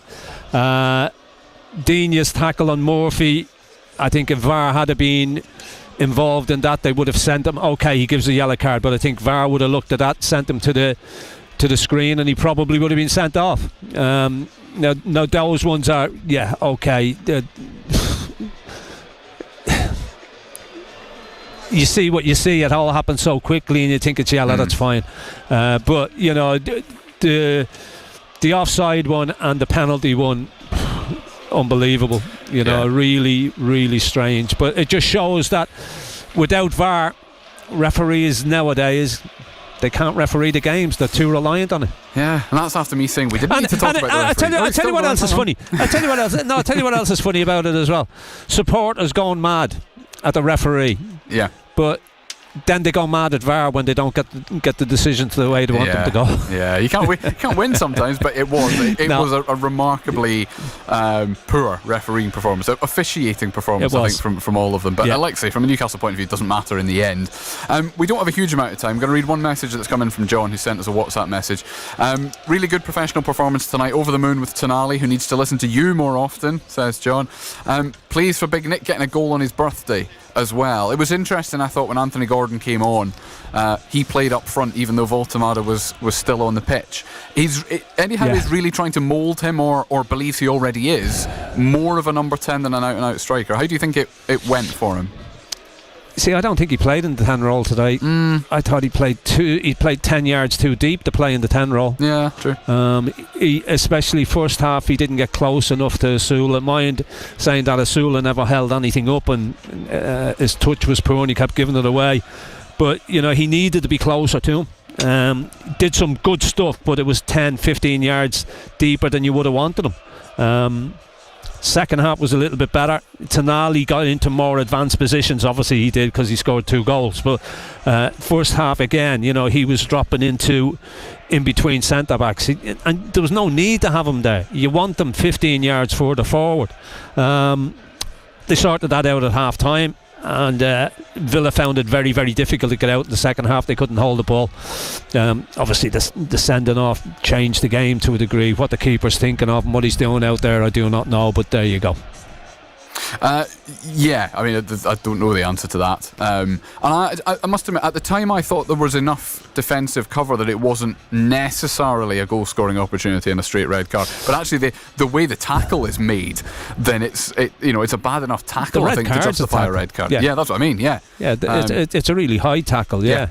I mean, the ball is going at an angle away from goal as well, and there was plenty of claret shorts getting back. But look, at the tackle was high, and as I say, what the keeper's doing out there, no idea. No idea. Newcastle, did they manage the second half quite well? I know it was all a bit chaotic at times, but didn't go absolute hell for leather, because you can't do that against a team that's still got 10 men on the pitch.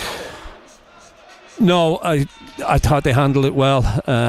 They kept the tempo of the game high. I think the substitutions helped as well. But totally controlled the second half. I mean, Villa caused their own problems at all. I mean, the third goal is probably the prime example of that. Yeah. You know, Bogart knocks a ball across his own 18 into his own 18-yard box, and you're thinking, dear oh dear. You know, if you seen kids doing that on a Sunday morning, you'd have a go at them. But you know, to see a professional player doing that, it's always a dangerous ball, and once it gets cut out, you're always in trouble. But look, that's by and by. But best team won, no doubt about that. We were head and shoulders better than Villa in the second half. You know, and it's a little bit of a revenge for that defeat at St James's a couple of weeks ago. Exactly. One more on an individual you kind of touched on in Will Asula. Got nearly 65 minutes. Every time he plays, it's an opportunity for him. Has he taken it to any extent? People want to see him get games. People say he's got better. Did he take it tonight? Absolutely not. No. He ran around, bless him. He did. He ran, he chased. But every time he got it, he gave away. Or if he didn't give it away, he fell over. He kept losing his feet. No, he got an opportunity tonight. He was given the opportunity tonight. I don't think he did himself any favours at all tonight. I thought he was poor.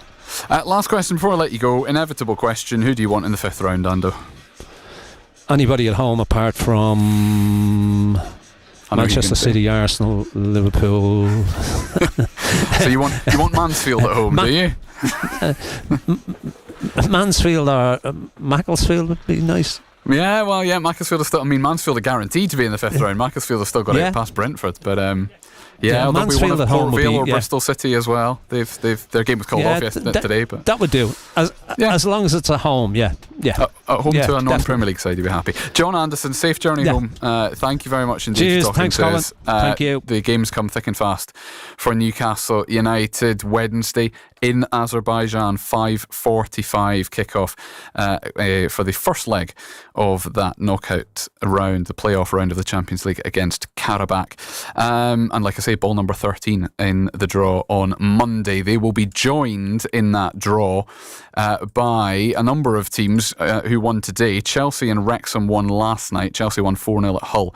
Wrexham beating Ipswich by a goal to nil. I mentioned Mansfield. They're in it, the League One side, because they won 2-1 away at Premier League Burnley today. Came from behind. They were 1-0 down at half time.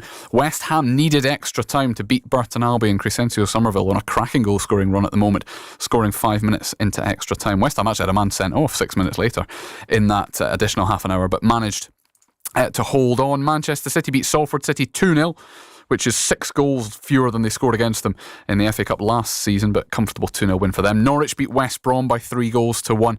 Josh Madja scored West Brom's, it was an equaliser, but then 2 in the final 10 minutes for Norwich saw them through. Southampton beat Leicester for the second time in a week because they played each other in the Championship on Tuesday night, and Leicester were 3-0 up at half time and lost 4-3. This time they were never leading, but it was 1-1 for a long period of time, and then in extra time Southampton scored their winner. There is one more game today. Liverpool against Brighton kicks off in 5 minutes time, and then 5 games tomorrow, one more on Monday. Macclesfield against Brentford is on Monday. The 5 games tomorrow: Arsenal against Wigan, Stoke against Fulham, Grimsby against Wolves, Birmingham against Leeds United, and Oxford United against Sunderland. We'll have full commentary on that one. Just enough time to tell you about the non-league results from today as well. Gateshead, unfortunately, though, have now lost 16 games in a row, beaten 2-1 at home by Brackley this afternoon in the National League. Very, very good point, though, for Hebburn Town at home to third-placed FC United of Manchester in the NPL Premier Division, and Hennesford lost as well, so they are now a point clear at the top with a game in hand. Morpeth, though, beaten 4-0 at home by Warrington Rylands. Blythe Spartans lost in the last minute, the 95th minute, 1-0 away at Emley in the East Division, but a great win for Ashington, 2-0 away at North Ferriby. Louis Burns and Liam Witherspoon in the second half. It's the first win since Christmas for Ashington, and it gets them not quite out of the relegation zone, but level on points and goal difference with the team that is above them. Scotland beat England 31-20 in the Six Nations after Ireland had come from behind to beat Italy by 20 points to 13 in the first of those games. France against Wales is tomorrow. Also tomorrow then, now that we know that Newcastle United are through to the 5th round, we will find out if Sunderland can join them. You can listen to that on BBC Sounds as well as BBC Radio Newcastle, because tomorrow it's a 2 o'clock kickoff at Oxford United. You can join Nick Barnes and Gary Bennett with us from 1 o'clock. Players lining up on the edge of the box. Douglas Luiz is next to Rogers, who walks back from the ball. Douglas Luiz instead clips it in. Abraham might be offside. He's taken it down and put it in, and there's no flag. Aston Villa have scored. Newcastle look at each other. The goal will stand. Trippier's delivery. Goalkeeper palms it down. Barnes leaves it. Tanali hits it. It's in! Well, there's justice served, because they've equalised, and Sandro Tonali has his first goal of the season, and it's got the officials off the hook. They've been awful. Newcastle haven't been great, but playing against the 10 men of Aston Villa, they're back in it. It's 1-1, and the most relieved men should be the referee and his assistant. Bogart's header. Oh, to Poodle. Dan Burn. Sandro Tonali. Oh, what a goal! Sandro Tonali, what a hit! Tonali from range into the bottom corner, and a Tonali double has turned it around in the FA Cup at Villa Park. 1-0 down, 2-1 up against 10 men. Tonali's first goals of the season. What a strike! That arrowed into the bottom corner past Martinez. It's got to be a good shot. It's got to be accurate to beat Martinez. It's brilliant from Tonali, and Newcastle United might well be heading into the 5th round. And Watkins had come back to defend. He's in his own box. With a pass out from the back. Voltemada! Nick Voltemada sends Newcastle Newcastle United into the 5th round of the FA Cup. It's his first goal in 15 games. And Voltemada lifts it into the net after Villa, who looked like they dealt with the immediate danger, make a mess of it by passing it out towards the area. And then it came to Voltemada, and as Martinez advanced off his line, he just lifted it into the top corner. It's been a long wait for Nick Voltemada, almost 2 months since he scored against Chelsea. It's his 10th for the club, and it's the goal that ensures they win at Villa Park against 10 men, but coming from behind with 3 second-half goals. Aston Villa 1, Newcastle United 3. Total Sport North East. On the station with Newcastle and Sunderland commentary exclusively live. BBC Radio Newcastle.